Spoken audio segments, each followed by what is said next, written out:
ನಮಸ್ಕಾರ. ಮೆಗಾ ಸುದ್ದಿಗೆ ಸ್ವಾಗತ. ಇವತ್ತಿನ ಮೆಗಾ ಸುದ್ದಿ ಸಭ್ಯಸ್ಥರ ನಾಡಲ್ಲಿ ಇದೆಂತ ಅಸಹ್ಯ ಅನ್ನುವಂಥ ಪ್ರಶ್ನೆಯನ್ನು ಇಟ್ಕೊಂಡಿದ್ದೇವೆ. ಬಹಳ ಸಂಕಟ ಆಗುತ್ತೆ. ರಾಜ್ಯದಲ್ಲಿ ಜ್ವಲಂತ ಸಮಸ್ಯೆಗಳು ಬೇಕಾದಷ್ಟಿದ್ದಾವೆ. ಕುಡಿಯೋ ನೀರಿಗೆ ಹಾಹಾಕಾರ, ಬರಗಾಲ, ರೈತರು ಬೆಳೆದಂತಹ ಬೆಳೆ ಎಲ್ಲ ಒಣಗಿ ಹೋಗ್ತಾ ಇದೆ, ಮೂಲಭೂತ ಸೌಕರ್ಯಗಳ ಕೊರತೆ ಇದೆ, ಸರಿಯಾದಂತಹ ರಸ್ತೆ ಇಲ್ಲ. ಇದೆಲ್ಲದರ ನಡುವೆ ಕಳೆದ ಒಂದು ವಾರದಿಂದ ನಿರಂತರವಾಗಿ ಪ್ರಜ್ವಲ್ ರೇವಣ್ಣ ಅಂತಿದ್ದೀವಿ.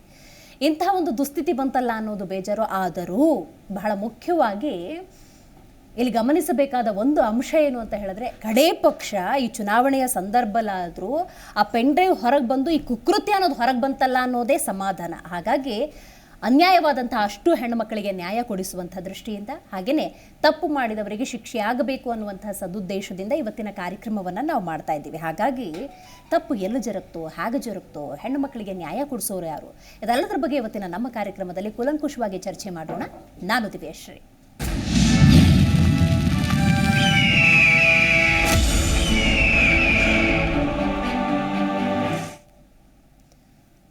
ಕರುನಾಡು ಅಂತ ಹೇಳಿದಾಗ ಕಪ್ಪು ಮಣ್ಣಿನ ನಾಡು ಅಂತ ಕರೀತಾರೆ. ಇದಕ್ಕೆ ತನ್ನದೇ ಆದಂತಹ ಇತಿಹಾಸ ಇದೆ. ಕರುನಾಡು ಅಂದಾಗ ದೇಶವೇ ಇತ್ತ ಕಡೆ ತಿರುಗಿ ನೋಡುತ್ತೆ. ನೋಡಿ, ಅಲ್ಲೆಲ್ಲೋ ರಾಮ ಮಂದಿರ ಆಗುತ್ತೆ ಅಂದಾಗ ಅಲ್ಲಿ ಪ್ರಸಾದವನ್ನು ಮಾಡಬೇಕಾದ್ರೆ ಇಲ್ಲಿನ ತುಪ್ಪ ಹೋಗುತ್ತೆ. ಭಾರತದ ಬಾವುಟ ಅಂದ ಸಂದರ್ಭದಲ್ಲಿ ಆ ಬಾವುಟಗಳು ಎಲ್ಲಿ ಸಿದ್ಧವಾಗ್ತವೆ. ಇನ್ನೂ ಈ ವಿಶೇಷ ಅಂತ ಹೇಳಿದ್ರೆ, ನಾವು ಚುನಾವಣೆ ಮಾಡ್ತೀವಿ ನೋಡಿ, ಆ ಇಂಕನ್ನು ನಮ್ಮ ಕರುನಾಡಿನಲ್ಲಿ ತಯಾರು ಮಾಡ್ತಾರೆ. ಎಂಥ ವಿಶೇಷತೆಗಳು. ಕರುನಾಡು ಅಂತ ಹೇಳಿದ್ರೆ ರಾಜ್ಯಗಳನ್ನು ಆಡಿದಂತಹ ರಾಜರು ಕೊಟ್ಟಂತಹ ಕೊಡುಗೆ ಇರ್ಬೋದು, ನಮ್ಮ ಹಿಂದಿನವರು ಕೊಟ್ಟಂತಹ ಕೊಡುಗೆ ಇರ್ಬೋದು, ಅದು ಅಪಾರ. ಆದರೆ ಇಂಥ ನಾಡಿನಲ್ಲಿ ಇಂಥ ವಿಕೃತ ನಡೆದಿದೆ ಅನ್ನೋದನ್ನು ಈ ಕ್ಷಣಕ್ಕೂ ಕೂಡ ಒಪ್ಪಿಕೊಳ್ಳೋದಕ್ಕೆ ಸಾಧ್ಯ ಇಲ್ಲ. ಯಾರೊಬ್ಬ ವಿಕೃತ ಮನಸ್ಥಿತಿಯ ಒಬ್ಬ ಮನುಷ್ಯ ತನಗೆ ಬೇಕಾದ ಹಾಗೆ ಏನೋ ಮಾಡ್ಕೊಂಡಿದ್ದಾನೆ ಅಂದರೆ ಬೇರೆ ಅದು. ಆದರೆ ಇಲ್ಲಿ ಬಹಳಷ್ಟು ಮಹಿಳೆಯರು ಆತನ ವಿಕೃತ ವಿಚಾರಕ್ಕೆ ಬಲಿಯಾಗಿದ್ದಾರೆ ಅನ್ನೋದನ್ನು ಸಹಿಸಿಕೊಳ್ಳೋದು ಬಹಳ ಅಸಾಧ್ಯ. ನೋಡಿ, ಸಭ್ಯರ ನಾಡು ಕರುನಾಡಿಗೆ ಪ್ರಜ್ವಲ್ ಒಂದು ರೀತಿ ಆತಂಕವನ್ನು ಉಂಟು ಮಾಡಿದ್ದಾರೆ. ಸಾಧು ಸಂತ ಶರೀಫ ಚಿಂತಕರ ಮಧ್ಯೆ ಅಸಹ್ಯದ ಸಂಗತಿಯೊಂದು ನಡೆದಿದೆ. ವಾಂಛೆಗಳು ಪ್ರತಿಯೊಬ್ಬರಿಗೂ ಇರುತ್ತೆ, ಇಲ್ಲ ಅಂತ ನಾನು ಹೇಳೋದೇ ಇಲ್ಲ. ಪ್ರತಿಯೊಬ್ಬರಲ್ಲೂ ಕೂಡ ಪ್ಲಸ್ಸು ಇರುತ್ತೆ, ಮೈನಸ್ಸು ಇರುತ್ತೆ, ವೀಕ್ನೆಸ್ಸು ಇರುತ್ತೆ. ವೀಕ್ನೆಸ್ಗಳು ಅವರಿಗೆ ಹಾರ್ಮ್ ಮಾಡಿದ್ರೆ ಯಾರೂ ಕೂಡ ಪ್ರಶ್ನೆ ಮಾಡೋದಿಲ್ಲ. ಆದರೆ ಆತನ ವೀಕ್ನೆಸ್ ಹಲವು ಹೆಣ್ಣು ಮಕ್ಕಳ ಪಾಲಿಗೆ, ಬಾಳಿಗೆ ಕೊಳ್ಳೆ ಇಡುವಂಥ ಪರಿಸ್ಥಿತಿ ಬಂತು ನೋಡಿ. ಇದನ್ನು ಯಾರೂ ಕೂಡ ಒಪ್ಕೊಳ್ಳೋದಕ್ಕೆ ಸಾಧ್ಯ ಇಲ್ಲ. ಪ್ರಜ್ವಲ್ ಪಲ್ಲಂಗದಾಟದಿಂದ ಕನ್ನಡಿಗರ ಮರ್ಯಾದೆಯೇ ಹರಾಜಾಗ್ತದೆ. ಯಾವುದೋ ವಿದೇಶದ ಟಿವಿ ವಾಹಿನಿಗಳಲ್ಲಿ ಇವತ್ತು ಹಾಸನ ವಿಜೃಂಭಿಸ್ತಾ ಇದೆ, ಕರುನಾಡು ವಿಜೃಂಭಿಸ್ತಾ ಇದೆ, ಅಥವಾ ಭಾರತ ಅಲ್ಲಿ ಈ ವಿಚಾರಕ್ಕೆ ಸುದ್ದಿ ಮಾಡ್ತಾ ಇದೆ ಅಂದರೆ ಇದನ್ನು ಹೇಗೆ ಸಹಿಸಿಕೊಳ್ಳೋದು? ರೈಟ್, ಪೆನ್ ಡ್ರೈವ್ ಕೇಸ್ನಿಂದ ಹೆಣ್ಣು ಮಕ್ಕಳ ಸಂಸಾರ ಬೇದಿಗೆ ಬಂದಿದೆ. ಹಲವರು ಕೆಲವೊಬ್ಬ ನಾಯಕರಿಗೆ ಕರೆ ಮಾಡಿ, ನನಗೂ ಕೂಡ ಈ ಥರ ಅನ್ಯಾಯ ಆಗಿದೆ, ಆದರೆ ನನಗೆ ಸಂಬಂಧಪಟ್ಟಂತಹ ವಿಡಿಯೋ ಏನಾದರೂ ಹೊರಗಡೆ ಬಂತು ಅಂತ ಹೇಳಿದ್ರೆ ನಾನು ಏನು ಮಾಡಲಿ? ನನ್ನ ಕುಟುಂಬ ನನ್ನನ್ನು ಆಶ್ರಯಿಸಿದೆ, ಅಥವಾ ನನ್ನ ಕುಟುಂಬ ನನ್ನ ಮೇಲೆ ಒಂದು ನಂಬಿಕೆಯನ್ನಿಟ್ಟಿದೆ, ಅವ್ರಿಗೆ ನಾನು ದ್ರೋಹ ಬಗೆಯಲಾರೆ. ಏನಾದರೂ ಪೆನ್ ಡ್ರೈವ್ ಹೊರಗಡೆ ಬಂದರೆ ನನ್ನ ಕಥೆ ಏನು ಅನ್ನುವಂಥ ಹೆಣ್ಣು ಮಕ್ಕಳ ಪ್ರಶ್ನೆಗೆ ಈ ಕ್ಷಣಕ್ಕೂ ಕೂಡ ಉತ್ತರ ಬಂದಿಲ್ಲ. ಆರಂಭಿಕ ಹಂತ ಅಂತ ನೋಡಿದಾಗ, ಯಾವಾಗ ಪ್ರಕರಣ ದಾಖಲಾಯಿತು ಆ ಸಂದರ್ಭದಲ್ಲಿ ಒಂದಿಬ್ಬರು ಹೆಣ್ಮಕ್ಳಷ್ಟೇ ಹೊರಗೆ ಬರ್ತಾರೆ, ತಾಯಿ ಮಗಳು. ಆಮೇಲೆ 3-5 ಜನ ಆಗ್ತಾರೆ. 10 ಮಂದಿ ಸಂತ್ರಸ್ತ ಹೆಣ್ಣು ಮಕ್ಕಳು ಇವತ್ತು ಎಸ್ ಆಗಿದೆ ಅನ್ಯಾಯ ಅನ್ನುವಂಥ ಧ್ವನಿಯನ್ನು ಎತ್ತಿದ್ದಾರೆ. ಹಲವು ಮಹಿಳಾ ಹೋರಾಟಗಾರರು ಅವರ ಜೊತೆಯಾಗಿ ನಿಂತುಕೊಂಡಿದ್ದಾರೆ. ಅಂತಿಮವಾಗಿ ರಕ್ಷಣೆ ಕೊಡಬೇಕಾಗಿರುವುದು ಸರ್ಕಾರ. SIT ರಚನೆಯಾಗಿದೆ, ಅಲ್ಲೂ ಕೂಡ ಪ್ರಾಮಾಣಿಕವಾದಂಥ ತನಿಖೆ ಆಗಬೇಕು. ಯಾವುದೇ ಒತ್ತಡಕ್ಕೆ ಮಣಿಯಬಾರದು. ರಾಜಕೀಯದ ಕೆಸರರ ಚಾಟದಲ್ಲಿ ಹೆಣ್ಣು ಮಕ್ಕಳ ಗೌರವ ಧಕ್ಕೆ ಆಗಬಾರದು. ಈ ನಿಟ್ಟಿನಲ್ಲಿ ಪ್ರತಿಯೊಬ್ಬ ಗಂಡು ಮಗ ಅಥವಾ ಪ್ರತಿಯೊಬ್ಬ ನಾಯಕ, ಪ್ರತಿಯೊಬ್ಬ ಜನಸಾಮಾನ್ಯ ಕೂಡ ಕಾರ್ಯೋನ್ಮುಖವಾಗಬೇಕು. ಈ ನಿಟ್ಟಿನಲ್ಲಿ ಮಾತಾಡಲಿಕ್ಕೆ ಮೊದಲನೇದಾಗಿ ನಮ್ಮ ಕಾರ್ಯಕ್ರಮದಲ್ಲಿ ಚಿಂತಕರಾಗಿರುವಂಥ ಆರ್ಯ ಪ್ರಸಾದ್ ಅವರಿದ್ದಾರೆ. ನಮಸ್ಕಾರ ಸರ್. ರೈಟ್, ಇನ್ನು ಇತಿಹಾಸ ತಜ್ಞರಾಗಿರುವಂಥ ಶ್ರೀನಿವಾಸ್ ಅವರಿದ್ದಾರೆ. ಸರ್ ನಮಸ್ಕಾರ. ರೈಟ್, ರಾಜಕೀಯ ಚಿಂತಕರಾಗಿರುವಂಥ ಪ್ರೊಫೆಸರ್ ಲಕ್ಷ್ಮಣ್ ಅವರಿದ್ದಾರೆ. ಸರ್ ನಮಸ್ಕಾರ. ಮಾತಾಡ್ತೀನಿ ಸರ್, ಹಾಗೆ ಸಂಪರ್ಕದಲ್ಲಿರೇ Lakshman sir. Right, Prasad sir, ನೀವು ಹೇಳಬೇಕು. ಬಹಳ ಆತಂಕ.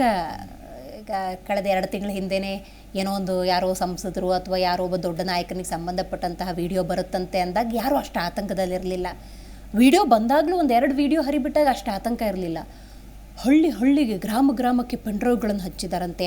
ಆ ಗ್ರಾಮದ ಹೆಣ್ಮಕ್ಳು ಆ ವಿಡಿಯೋದಲ್ಲಿದ್ದಾಳಂತೆ, ಅವಳ ಕುಟುಂಬ ಬೀದಿಗೆ ಬರುತ್ತೆ ಅಂದಾಗ ನಿಜಕ್ಕೂ ನೋವಾಗುತ್ತೆ ಸರ್ ಈ ಘಟನೆ.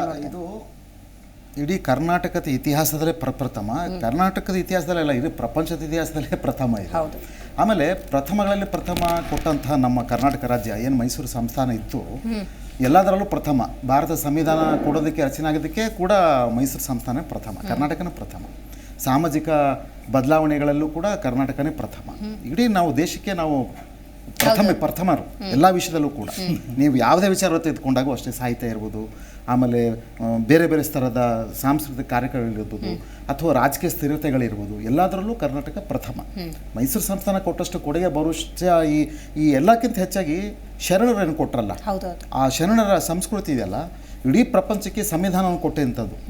ಈ ರಾಜಕೀಯ ವಿಶ್ಲೇಷಣೆ ಮತ್ತು ರಾಜಕೀಯ ಒಂದು ಸಾಮಾಜಿಕತೆ ನಿರ್ಮಾಣ ಮಾಡಿದ್ದೇ ಶರಣರು, ಶರಣ ಬಸವಣ್ಣವರು. ಅವರಿಂದನೇ ಇವೆಲ್ಲ ಇಷ್ಟೆಲ್ಲ ಸಾಮಾಜಿಕತೆ ಪಲ್ಲಟ ಮತ್ತು ಎಲ್ಲವೂ ಪರಿವರ್ತನೆ ಆಗ್ಲಿಕ್ಕೆ ಸಾಧ್ಯ ಆಗಿದ್ದು.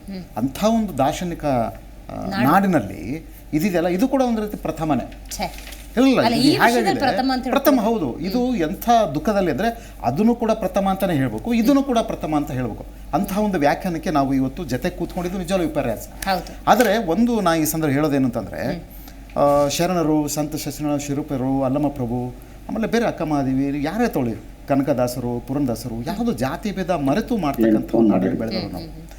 ಈ ರಾಜಕೀಯದ ಸ್ಥಿತ್ಯಂತರಗಳಲ್ಲಿ ಏನಾಯಿತು, ತುಂಬ ಸಣ್ಣ ವಯಸ್ಸಿಗೆ ಬಂದಂಥ ರಾಜಕಾರಣಿಗಳ ಬಗ್ಗೆ ನಾನು ಮಾತಾಡ್ತಾ ಇದ್ದೀನಿ. ಯಾಕಂದರೆ ರಾಜಕಾರಣಿಯ ಹಿರಿಯ ಮತ್ತು ಮಧ್ಯ ವಯಸ್ಕರು ಮತ್ತು ತರುಣರಲ್ಲಿ ಬಹಳಷ್ಟು ವ್ಯತ್ಯಾಸಗಳಿದ್ದಾವೆ. ಆಮೇಲೆ ಸಂಸದೀಯ ಪಟ್ಟುಗಳು ರಚನೆ ಆಗಬೇಕಾದ್ರೆ ಇವೆಲ್ಲವೂ ಕೂಡ ಹೇಗೆ ನಿಭಾಯಿಸಬೇಕು ಅಂತ ಹೇಳ್ಕೊಡೋಂಥ ಒಂದು ತರಬೇತಿ ಕೂಡ ಕೊಡ್ತಾರೆ. ಏನು ಏಕಾಏಕಿ ಮಾಡೋವಂಥದ್ದಲ್ಲ, ಹೇಗಿರಬೇಕು, ಹೇಗೆ ನಿಭಾಯಿಸಬೇಕು ಅನ್ನೋಂಥ ಕೂಡ ತರಬೇತಿ ಕೊಡ್ತಾರೆ. ಈ ಸಚಿವಾಲಯ ಮಟ್ಟದಲ್ಲೂ ಇದೆ, ರಾಜಕೀಯ ಮಟ್ಟದಲ್ಲೂ ಕೂಡ ಇದೆ. ಆದರೆ ಇತ್ತೀಚಿನ ದಿನಗಳಲ್ಲಿ ಕಳೆದ 20-30 ವರ್ಷಗಳಲ್ಲಿ ನಾನು ನೋಡಿರೋ ಥರ ಅಂತಹ ಒಂದು ಪ್ರಯೋಗಗಳು ನಡೀತಾ ಇಲ್ಲ. ಎಲ್ಲ ಕ್ರಮೇಣ ಕಡಿಮೆ ಆಗ್ತಾ ಬರ್ತದೆ. ಅಂದರೆ ಅದರ ಕ್ವಾಲಿಟಿ ಅಂತ ಏನು ಹೇಳ್ತೀವಿ, ಆಂತರಿಕವಾದ ಒಂದು ರಾಜಕೀಯದ ಒಂದು ಆಂತರಿಕವಾದ ಏನು ಸ್ಥಿರತೆಗಳಿದೆ ಅದು ಹೋಗ್ತಾ ಇದೆ. ಬಹುಶಃ ಅದು ಹೋಗ್ತಾ ಇವೆಲ್ಲ ಆಗ್ತಾ ಇದೆ. ಆಮೇಲೆ ಇಲ್ಲಿ ಹಪಾಪಿ, ರಾಜಕೀಯದ ಹಪಾಪಿ, ಆಮೇಲೆ ಅಧಿಕಾರದ ಹಪಾಪಿ ಭಾಳ ಮೈಗೂಡಿಸ್ಕೊಂಡಿರೋದ್ರಿಂದ ಅದರಲ್ಲಿ ಏನಾಗಿದೆ, ಈಗ ಸೆಕ್ಸ್ MP ಗಳು ನಮ್ಮ ಕರ್ನಾಟಕದಲ್ಲಿ ಕೊಡ್ತಕ್ಕಂಥ ಒಂದು ಹೊಸ ಫ್ಯಾಕ್ಟ್ರಿ ಉದ್ಯಮ ಶುರುವಾಗಿದೆ. ಈ ಥರದ್ದು ಬರೀ ಕರ್ನಾಟಕ ಅಲ್ಲ, ನನ್ನ ಗಮನಕ್ಕೆ ಬಂದಿರೋದು ನಿನ್ನೆ ಸಂಜೆ ನನಗೆ ಒಂದು ವಿಚಾರ, ಆತಂಕಕಾರಿ ವಿಚಾರ. ಈ ಥರ 10ರಿಂದ 15 MP ಇಡೀ ಭಾರತ ದೇಶದಲ್ಲಿದ್ದಾರೆ ಅಂತ. 3 ಜನ MP ಇನ್ನೂ ಮಹಾರಾಷ್ಟ್ರದಲ್ಲಿದ್ದಾರೆ. ಅದೆಲ್ಲ ಬರುತ್ತೆ ಬಹುಶಃ ಮುಂದಿನ ದಿನಗಳಲ್ಲಿ ಅಂತ ಹೇಳ್ತಾ ಇದ್ದಾರೆ. ಈ ಥರ 15ರಿಂದ 16 MP ಒಂದು ಈ ಥರದ ಏನು ಸಮಸ್ಯೆಗಳಿದೆಯಲ್ಲ, ಮಾನವೀಯ ವಿರುದ್ಧವಾದ ಒಂದು ನಡೆಗಳು, ಆಮೇಲೆ ಕ್ರೌರ್ಯಗಳು, ಆಮೇಲೆ ಅವರ ಕೆಲಸ ಕಾರ್ಯಗಳು ಮಾಡಲಿಕ್ಕೆ ಪಲ್ಲಂಗ ಹಂಚಿಕೊಳ್ಳುವಂತಹ ಒಂದು ಪ್ರಭೇದಗಳಿದೆಯಲ್ಲ, ಇದು ಬಹಳ ಅಕ್ಷಮವಾದಂಥದ್ದು. ಇಡೀ ಮನೋಕುಲ ಅದನ್ನು ಗಾಬರಿಯಾಗಿ ನೋಡ್ತಕ್ಕಂಥದ್ದು. ಜೊತೆಗೆ ನಾನು ಒಂದು ಸ್ಫೂರ್ತಿ ಹೇಳ್ಬಿಡ್ತೀನಿ. ಈ ಹಿಂದೆ ಜೆ.ಎಚ್. ಪಟೇಲ್ ಅವರು ಇದ್ದಾಗ ನಾನು ಹೇಳ್ತಾ ಇರೋದು 1994 ಡಿಸೆಂಬರಲ್ಲಿ, ಅದಕ್ಕೆ ನಾನೇ ಒಂದು ಉದಾಹರಣೆ ಸಾಕ್ಷಿ. ಅವಾಗ ವಿಶ್ವಸುಂದರಿ ಸ್ಪರ್ಧೆ ಏರ್ಪಾಡಾಗುತ್ತೆ ಬೆಂಗಳೂರಲ್ಲಿ. ಬಹುಶಃ ನೀವು ಕೇಳಿರ್ಬೋದು, ವಿಶ್ವಸುಂದರಿ ಸ್ಪರ್ಧೆಯಲ್ಲಿ ABCL ಕಾರ್ಪೊರೇಷನ್ ಅಂತ, ಅಮಿತಾಬ್ ಬಚ್ಚನ್ ಕಾರ್ಪೊರೇಷನ್ ಲಿಮಿಟೆಡ್ ಅವರು ಏನು ಮಾಡ್ತಾರೆ, ಥೈಲ್ಯಾಂಡ್ ಸಂಸ್ಕೃತಿ ತರಕ್ಕೆ ನೋಡ್ತಾರೆ. ಅಂದರೆ ಥೈಲ್ಯಾಂಡ್ ಸಂಸ್ಕೃತಿ ನಿಮಗೆ ಗೊತ್ತಿದೆ, ಮೈ ಮಾರಿಕೊಂಡು ಪಲ್ಲಂಗ ಹಂಚ್ಕೊಂಡು ಆ ಒಂದು ರಾಷ್ಟ್ರಕ್ಕೆ ಹಣವನ್ನು ತಂದುಕೊಡೋಂಥ ಒಂದು ಸಂಸ್ಕೃತಿ. ಅಂಥ ಒಂದು ಸಂಸ್ಕೃತಿ ತರಲಿಕ್ಕೆ ಅಮಿತಾಬ್ ಬಚ್ಚನ್ ಕಾರ್ಪೊರೇಷನ್ ಲಿಮಿಟೆಡ್ ಪ್ರಯತ್ನ ಪಡುತ್ತೆ.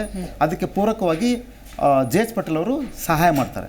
ಆಗ ಬರಮನ್ ಅನ್ನುವಂಥ ಒಬ್ಬರು ಕಮಿಷನರ್ ಇರ್ತಾರೆ ಬೆಂಗಳೂರಲ್ಲಿ. ಅವಾಗ ಪ್ರಬಲವಾದ ಗೇರಿಲ್ಲಾ ಮಾದರಿ ನಾನು ಹೋರಾಟ ಮಾಡ್ತೀನಿ ಅಂತ ನಾನು ಪ್ರೊಫೆಸರ್ ನಂಜುಂಡಸ್ವಾಮಿ, ಪ್ರೇಮಳ ನೇಸರಿಗೆಲ್ಲ ಒಂದು ಹೋರಾಟ ಮಾಡ್ತೀನಿ. ಆ ಸಂದರ್ಭದಲ್ಲಿ ಈ ಹೋರಾಟ ವ್ಯಾಪಕವಾಗಿ ಅವರ ABCL ಕಾರ್ಪೊರೇಷನ್ನ ಸುಟ್ಟು 4-5 ಬಸ್ಸುಗಳನ್ನು ಸುಟ್ಟು ವ್ಯಾಪಕವಾಗಿ ಪ್ರತಿರೋಧ ಆದಾಗ ಕ್ರಮೇಣ ಅದ್ರ ಕಾವು ಕಮ್ಮಿಯಾಗಿ ಹಣ ಬರದೆ ಸಂಪೂರ್ಣ ಲಾಸ್ ಆಗುತ್ತೆ. ಯಾವುದು ABCL ಕಾರ್ಪೊರೇಷನ್, ಅದೇ ಕೊನೆ ನೋಡಿ, ಅದೇ ಕೊನೆ. ಅದನ್ನ ಇಡೀ ಕರ್ನಾಟಕದ ಬುಡ ಸಮೇತ ಕಿತ್ತಾಕ್ಲಿಕ್ಕೆ ಕಾರಣಕರ್ತರು ನಾವು. ಅಂದ್ರೆ ಹೆಣ್ಣು ಮಕ್ಕಳ ಬೀದಿಗೆ ಬರ್ತಕ್ಕಂಥ ಸಂಸ್ಕೃತಿನ ತಡಿಬೇಕು ಅಂತ ನಾವು ಮಾಡೋದಂತ ಒಂದು ಕಾರ್ಯ. ಅದು ಯಶಸ್ವಿ ಆಯ್ತು. ಭಾರತದಲ್ಲಿ ಕಾಲೇ ಇಟ್ಟಿಲ್ಲ, ಅದು ಕಾಲಿಡ್ತು, ಅಲ್ಲೇ ಕಾಲು ಮುಗಿಸಿ ಅದನ್ನ ಕಳಿಸ್ಬಿಟ್ಟಿವಿ ನಾವು. ಇದು ಹಾಗೇನೆ, ಇದೇನು ಸೆಕ್ಸ್ MP ಆಗಿ ಏನು ಈ ಪ್ರಕರಣ ಬಂದಿದೆ, ಇದು ಕೊನೆಗೆ ಪ್ರಥಮ ಮತ್ತು ಕೊನೆ ಎರಡೂ ಈಗಲೇ ಆಗಬೇಕು. ಆಗಬೇಕಾದ್ರೆ ಹೆಣ್ಮಕ್ಳು ಧೈರ್ಯವಾಗಿ ಮುಂದೆ ಬರಬೇಕು. ಯಾಕಂದ್ರೆ ನಾವು ಪ್ರಜ್ವಲ್ ರೇವಣ್ಣ ಆಗ್ಬೋದು, ಇನ್ನೊಬ್ರು ನಮಗೇನು ವೈಯಕ್ತಿಕವಾದ ಯಾವುದು ಇದಿಲ್ಲ. ಯಾಕಂದ್ರೆ ಸಾಮಾಜಿಕತೆಯ ಒಂದು ದೈತ್ಯಕವಾಗಿ ನಾವು ಈ ಒಂದು ವಿಚಾರಗಳನ್ನ ಮಾಡ್ತಾ ಇದ್ದೀವಿ. ಯಾಕಂದ್ರೆ ಇದನ್ನ ನಾವು ಹೇಳದೇ ಇದ್ರೆ, ನಾವು ಇದನ್ನ ಚಿಂತಕರು ಮಾತಾಡದೇ ಇದ್ರೆ, ಸಮಾಜದಲ್ಲಿ ಧೈರ್ಯ ಕೊಡದೇ ಇದ್ರೆ ಈ ಸಮಾಜ ಇನ್ನೂ ಅಧರ್ಯ ಆಗುತ್ತೆ. ಹೆಣ್ಮಕ್ಳಿಗೆ ಇನ್ನಿಷ್ಟು ಅಧರ್ಯ ಇರುತ್ತೆ. ಯಾಕಂದ್ರೆ ಹೆಣ್ಮಕ್ಳಂದ್ರೆ ಏನೋ ಭೋಗದ ವಸ್ತುಗಳ, ಹಂಗಂದ್ರೆ ಎಲ್ಲವೂ ಕೂಡ ಈಗ ಹಣ ಕೊಟ್ಟು ಕೆಲಸ ಮಾಡ್ತಕ್ಕಂಥ ಒಂದು ಕಡೆ ಆದ್ರೆ, ಇನ್ನೊಂದು ಕಡೆ ಮೈ ಒಪ್ಪಿಸ್ಕೊಂಡು ಕೆಲಸ ಮಾಡ್ಕೊಂಡಂತ ಒಂದು ಸಂಸ್ಕೃತಿ ಬೆಳೆದ್ರೆ ನಮ್ಮ ಹೆಣ್ಮಕ್ಳು ಏನಾಗಬೇಕು ಮುಂದಿನ ಜೀವನ. ಕರೆಕ್ಟ್ ರೈಟ್ ಸರ್, ಮಾತಾಡ್ತೀನಿ ಸರ್. ನಮ್ಮ ಕರುನಾಡು ಅಂದ ಸಂದರ್ಭದಲ್ಲಿ ನಾನು ಆಗಲೇ ಹೇಳ್ತಿದ್ದಾಗೆ ನೋಡಿ, ಅದೇ ಪ್ರಜ್ವಲ್ ರೇವಣ್ಣಗೆ ಓಟ್ ಹಾಕಿದ ಮಂದಿ ಎಷ್ಟು ಇರ್ಬೋದು, ಅಲ್ಲ ಹಾಕೋ ಶಾಯಿ ನಮ್ಮ ಕರ್ನಾಟಕದಲ್ಲಿ ಸಿದ್ಧವಾಗುತ್ತೆ, ನಮ್ಮ ಬಾವುಟ ಇಲ್ಲಿ ಸಿದ್ಧವಾಗುತ್ತೆ, ನೋಟ್ ಇಲ್ಲಿ ಪ್ರಿಂಟ್ ಮಾಡ್ತಾರೆ. ಒಂದ ಸರ್ ಬೇಕಾದಷ್ಟು ಒಳ್ಳೊಳ್ಳೆ ಇತಿಹಾಸಗಳಿದ್ದಾಗ ಕರ್ನಾಟಕ ಅಂದರೆ ಕಪ್ಪು ಮಣ್ಣಿನ ನಾಡು ಅಂತ ಹೇಳ್ತೀವಿ. ಆ ಕರುನಾಡಿನ ವಿಶೇಷತೆ ಆಟಕ್ಕ ಕಿವಿಯಲ್ಲಿ ಕುಣಿಬೇಕಂತೆ, ಅಂತ ಕರುನಾಡಲ್ಲಿ ಏನು ಸರ್ ಇದು? ಕರುನಾಡು ಅಂತ ಒಂದು ಡೆಫಿನೇಷನ್ ನೀವು ಹೇಳಿದ್ರಿ. ಕರ್ನಾಟಕ, ಕನ್ನಡಮು ಕರ್ನಾಟ ಅನೇಕ ಡೆಫಿನೇಷನ್ಸ್ ಇದ್ದಾವೆ. ಇಲ್ಲಿ ನಮ್ಮ ಪರಂಪರೆ ಮತ್ತು ಸಂಸ್ಕೃತಿ, ಧರ್ಮ ಇವು ಮುಖ್ಯ. ಅವುಗಳಲ್ಲಿ ನಾವು ಭಾರತದ ಅನೇಕ ಪ್ರದೇಶಗಳು ನೋಡಿದಾಗ ಈ ಧಾರ್ಮಿಕ ಸಾಂಸ್ಕೃತಿಕ ಪರಂಪರೆಯನ್ನು ರಕ್ಷಿಸಿಕೊಂಡು ಬಂದ ಪ್ರದೇಶಗಳಲ್ಲಿ ಕರ್ನಾಟಕ ಬಹಳ ಪ್ರಾಮುಖ್ಯವಾದ. ಇನ್ನು ನಮ್ಮ ಹಿಂದೂ ಸಂಸ್ಕೃತಿ ಬಗ್ಗೆ ಹೇಳಬೇಕಾದಿಲ್ಲ. ಅಲ್ಲಿ ಧರ್ಮ, ತ್ಯಾಗ, ಸಹನೆಗೆ ಹೆಚ್ಚು ಪ್ರಾಶಸ್ತ್ಯ ಇರೋದು ಗೊತ್ತಿದೆ. ಗೀತೆ ಕೂಡ ಹೇಳುತ್ತೆ, ಯಾರು ತನ್ನ ಕಾಮಕ್ರೋಧಗಳನ್ನು ನಿಗ್ರಹಿಸ್ತಾನೋ ಅವನೇ ಭಕ್ತ ಅನ್ನೋ ವಿಷಯಗಳನ್ನು. ಹೀಗೆ ಎಲ್ಲ ಧಾರ್ಮಿಕ ಪರಂಪರೆಗಳು ಕೂಡ ಈ ಸಹನೆಯನ್ನು, ಸಚ್ಚಾರಿತ್ರವನ್ನು ಒತ್ತಿ ಹೇಳ್ತಾ ಬಂದಿವೆ. ಹಾಗಿದ್ದು ಕೂಡ ಬರ್ತಾ ಬರ್ತಾ ಯಾತಕ್ಕೆ ಈ ಧರ್ಮದ ಸಂದೇಶವನ್ನು ನಾವು ನಿರ್ಲಕ್ಷಿಸಿದ್ದೇವೆ? ಯಾಕೆ ನಾವು ಅಲಕ್ಷಿಸಿ ಅಧರ್ಮದ ಕಡೆ ವಾಲ್ತಾ ಇದ್ದೇವೆ? ನಮ್ಮ ಇತಿಹಾಸದ ಪರಂಪರೆಯಲ್ಲಿ ಕುಮಾರರಾಮ, ಪರದಾರ ಸಹೋದರ ಅಂತ ಅನೇಕ ವ್ಯಕ್ತಿಗಳು ನಿಮ್ಗೆ ನಿಲ್ತಾರೆ. ಇನ್ನು ರಾಜರು ಧಾರ್ಮಿಕ ವ್ಯಕ್ತಿಗಳೆಲ್ಲ ಹಳ್ಳಿಗಳಲ್ಲಿ ತಮ್ಮ ಗ್ರಾಮದ ಮಹಿಳೆಯರನ್ನು, ಗೋವುಗಳನ್ನು ರಕ್ಷಿಸೋದಕ್ಕೆ ಪ್ರಾಣವನ್ನು ಬಿಟ್ಟ ವೀರಗಲ್ಲುಗಳು ಬೇಕಾದಷ್ಟಿವೆ. ಇವು ಅವರ ತ್ಯಾಗವನ್ನು ತೋರಿಸ್ತವೆ. ಆದ್ದರಿಂದ ನಾವು ಭೋಗಕ್ಕೆ ಹೆಸರಾದವರು ಅಲ್ಲ, ತ್ಯಾಗಕ್ಕೆ, ಯೋಗಕ್ಕೆ ಹೆಸರಾದವರು.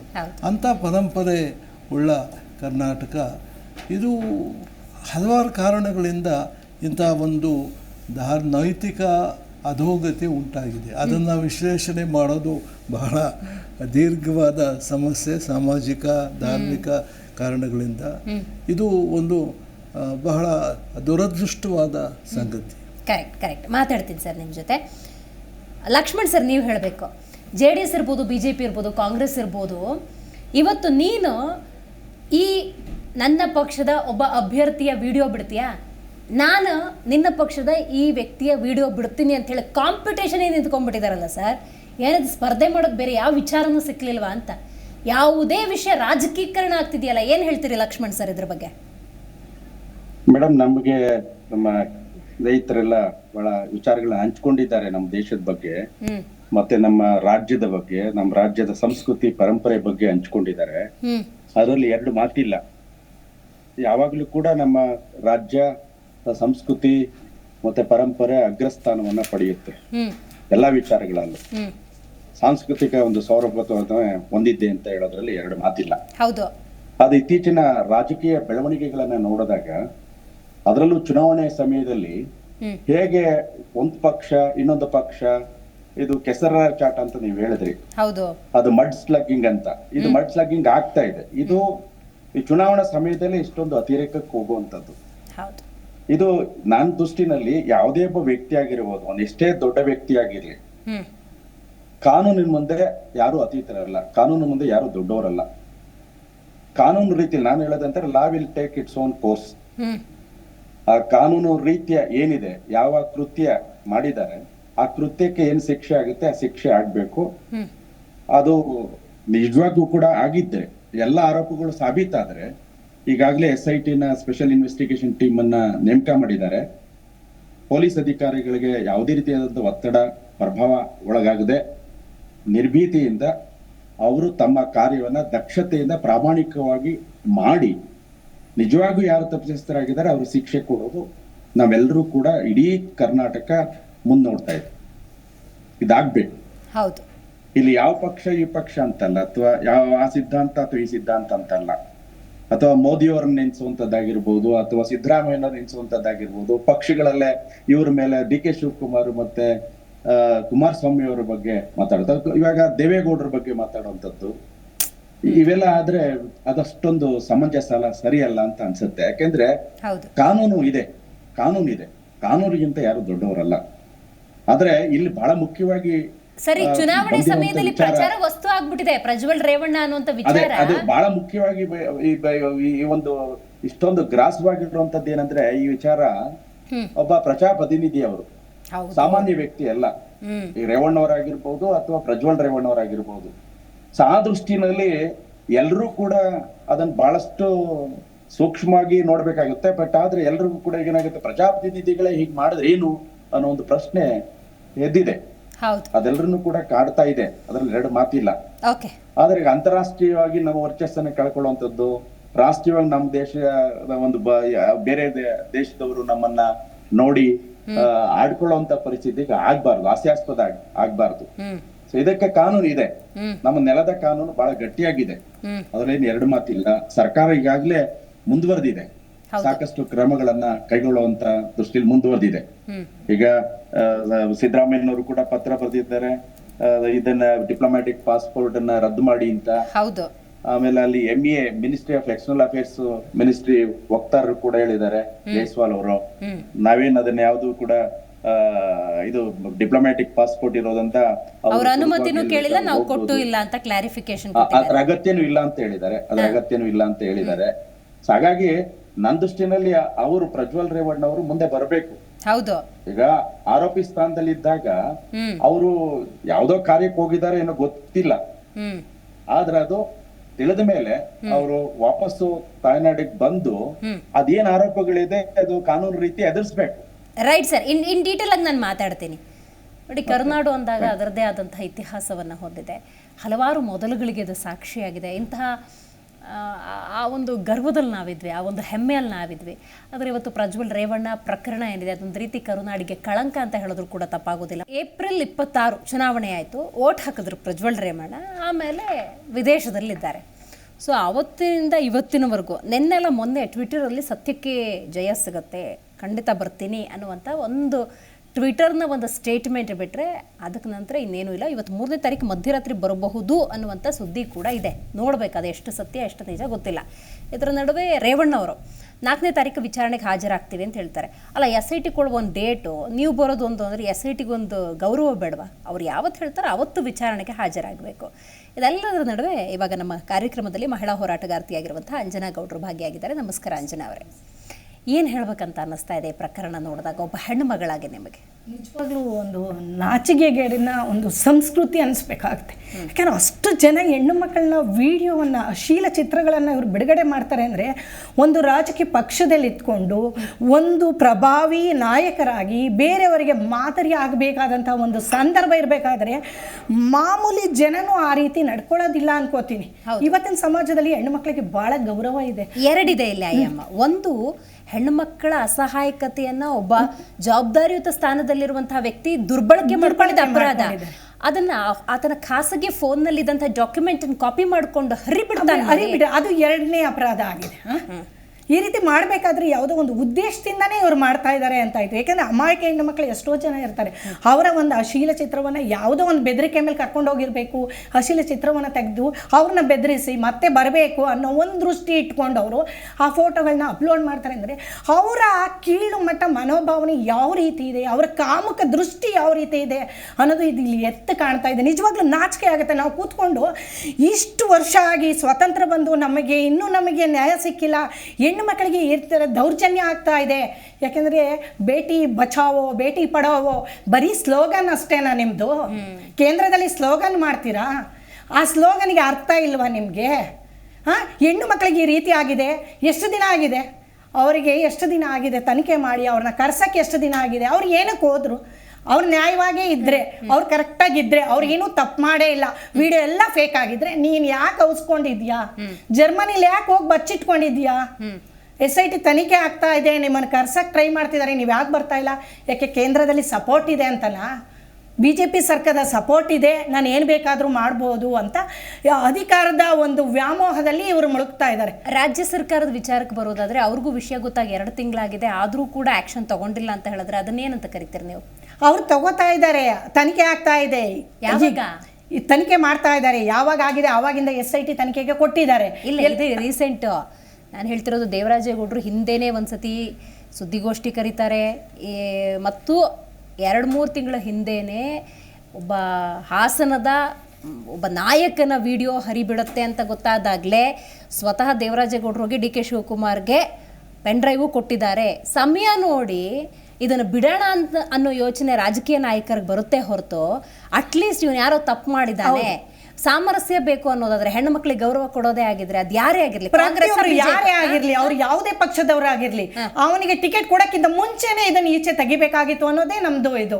ಯಾಕೆಂದ್ರೆ ತೆಗೆದಿದ್ರೆ ಅವತ್ತು ಅವನಿಗೆ ಟಿಕೆಟ್ ಸಿಗ್ತಾ ಇರಲಿಲ್ಲ, ಅವ್ನು ಕಂಟೆಸ್ಟ್ ಮಾಡ್ತಾ ಇರಲಿಲ್ಲ. ಕಂಟೆಸ್ಟ್ ಮಾಡಿ ಅವ್ನು ವೋಟ್ ಹಾಕಿ ಹೋಗ್ಬೇಕು ಅಂದ್ರೆ ಅವ್ನಿಗೆಲ್ಲ ಗೊತ್ತಿತ್ತು ಅಂತಾನೆ ಅಲ್ಲಿ ಅರ್ಥ.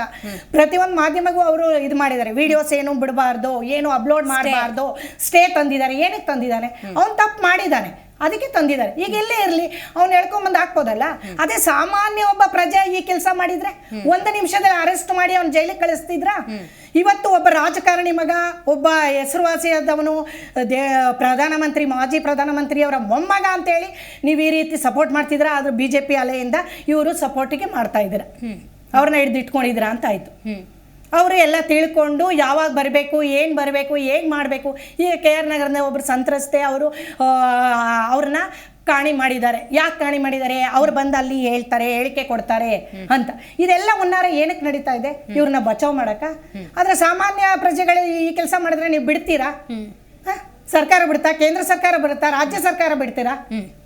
ಆದ್ರೆ ಮಹಿಳೆಯರು ಯಾವ ರೀತಿ ಬದುಕಬೇಕು, ಯಾಕೆ ಜೀವನ ಮಾಡಬೇಕು ಇಲ್ಲಿ ಮಹಿಳೆಯರು? ಮಹಿಳೆಯರಿಗೆ ರಕ್ಷಣೆ ಇಲ್ವಾ? ಹೇಳಿ ಸರ್. ರೇವಣ್ಣ ಪ್ರಜ್ವಲ್ ಅನ್ನೋ ವ್ಯಕ್ತಿಯನ್ನು ಕುರಿತ ಒಂದು ಚರ್ಚೆ ನಡೀತಾ ಇದೆ. ಅದಕ್ಕಿಂತಲೂ ಮುಖ್ಯವಾಗಿ ನಾವು ಪ್ರವೃತ್ತಿಯನ್ನು ಸ್ವಲ್ಪ ಕುರಿತು ಯೋಚನೆ ಮಾಡೋದು ಅಗತ್ಯ ಅನಿಸುತ್ತೆ. ನೀವು ಈಗ ತಾನೇ ಕಾಮ ಪ್ರವೃತ್ತಿ ನಮ್ಮಲ್ಲಿ ಹೀಗೆ ಕಂಡುಬಂದು ದೊಡ್ಡ ಅನಾಹುತವನ್ನು ಮಾಡ್ತಾ ಇದೆ ಅಂತ ಹೇಳಿದ್ರಿ. ಈ ಕಾಮ ಪ್ರವೃತ್ತಿಯನ್ನು 2 ರೀತಿಯಲ್ಲಿ ಕಾಣ್ತೇವೆ. ಒಂದು, ಉನ್ನತ ಮಟ್ಟದವರು, ಅವರು ತಮ್ಮ ಅಧಿಕಾರ ಮತ್ತು ಹಣದ ಮದದಿಂದ ಮಾಡುವ ಒಂದು ಇಂಥ ದುಷ್ಕೃತ್ಯ.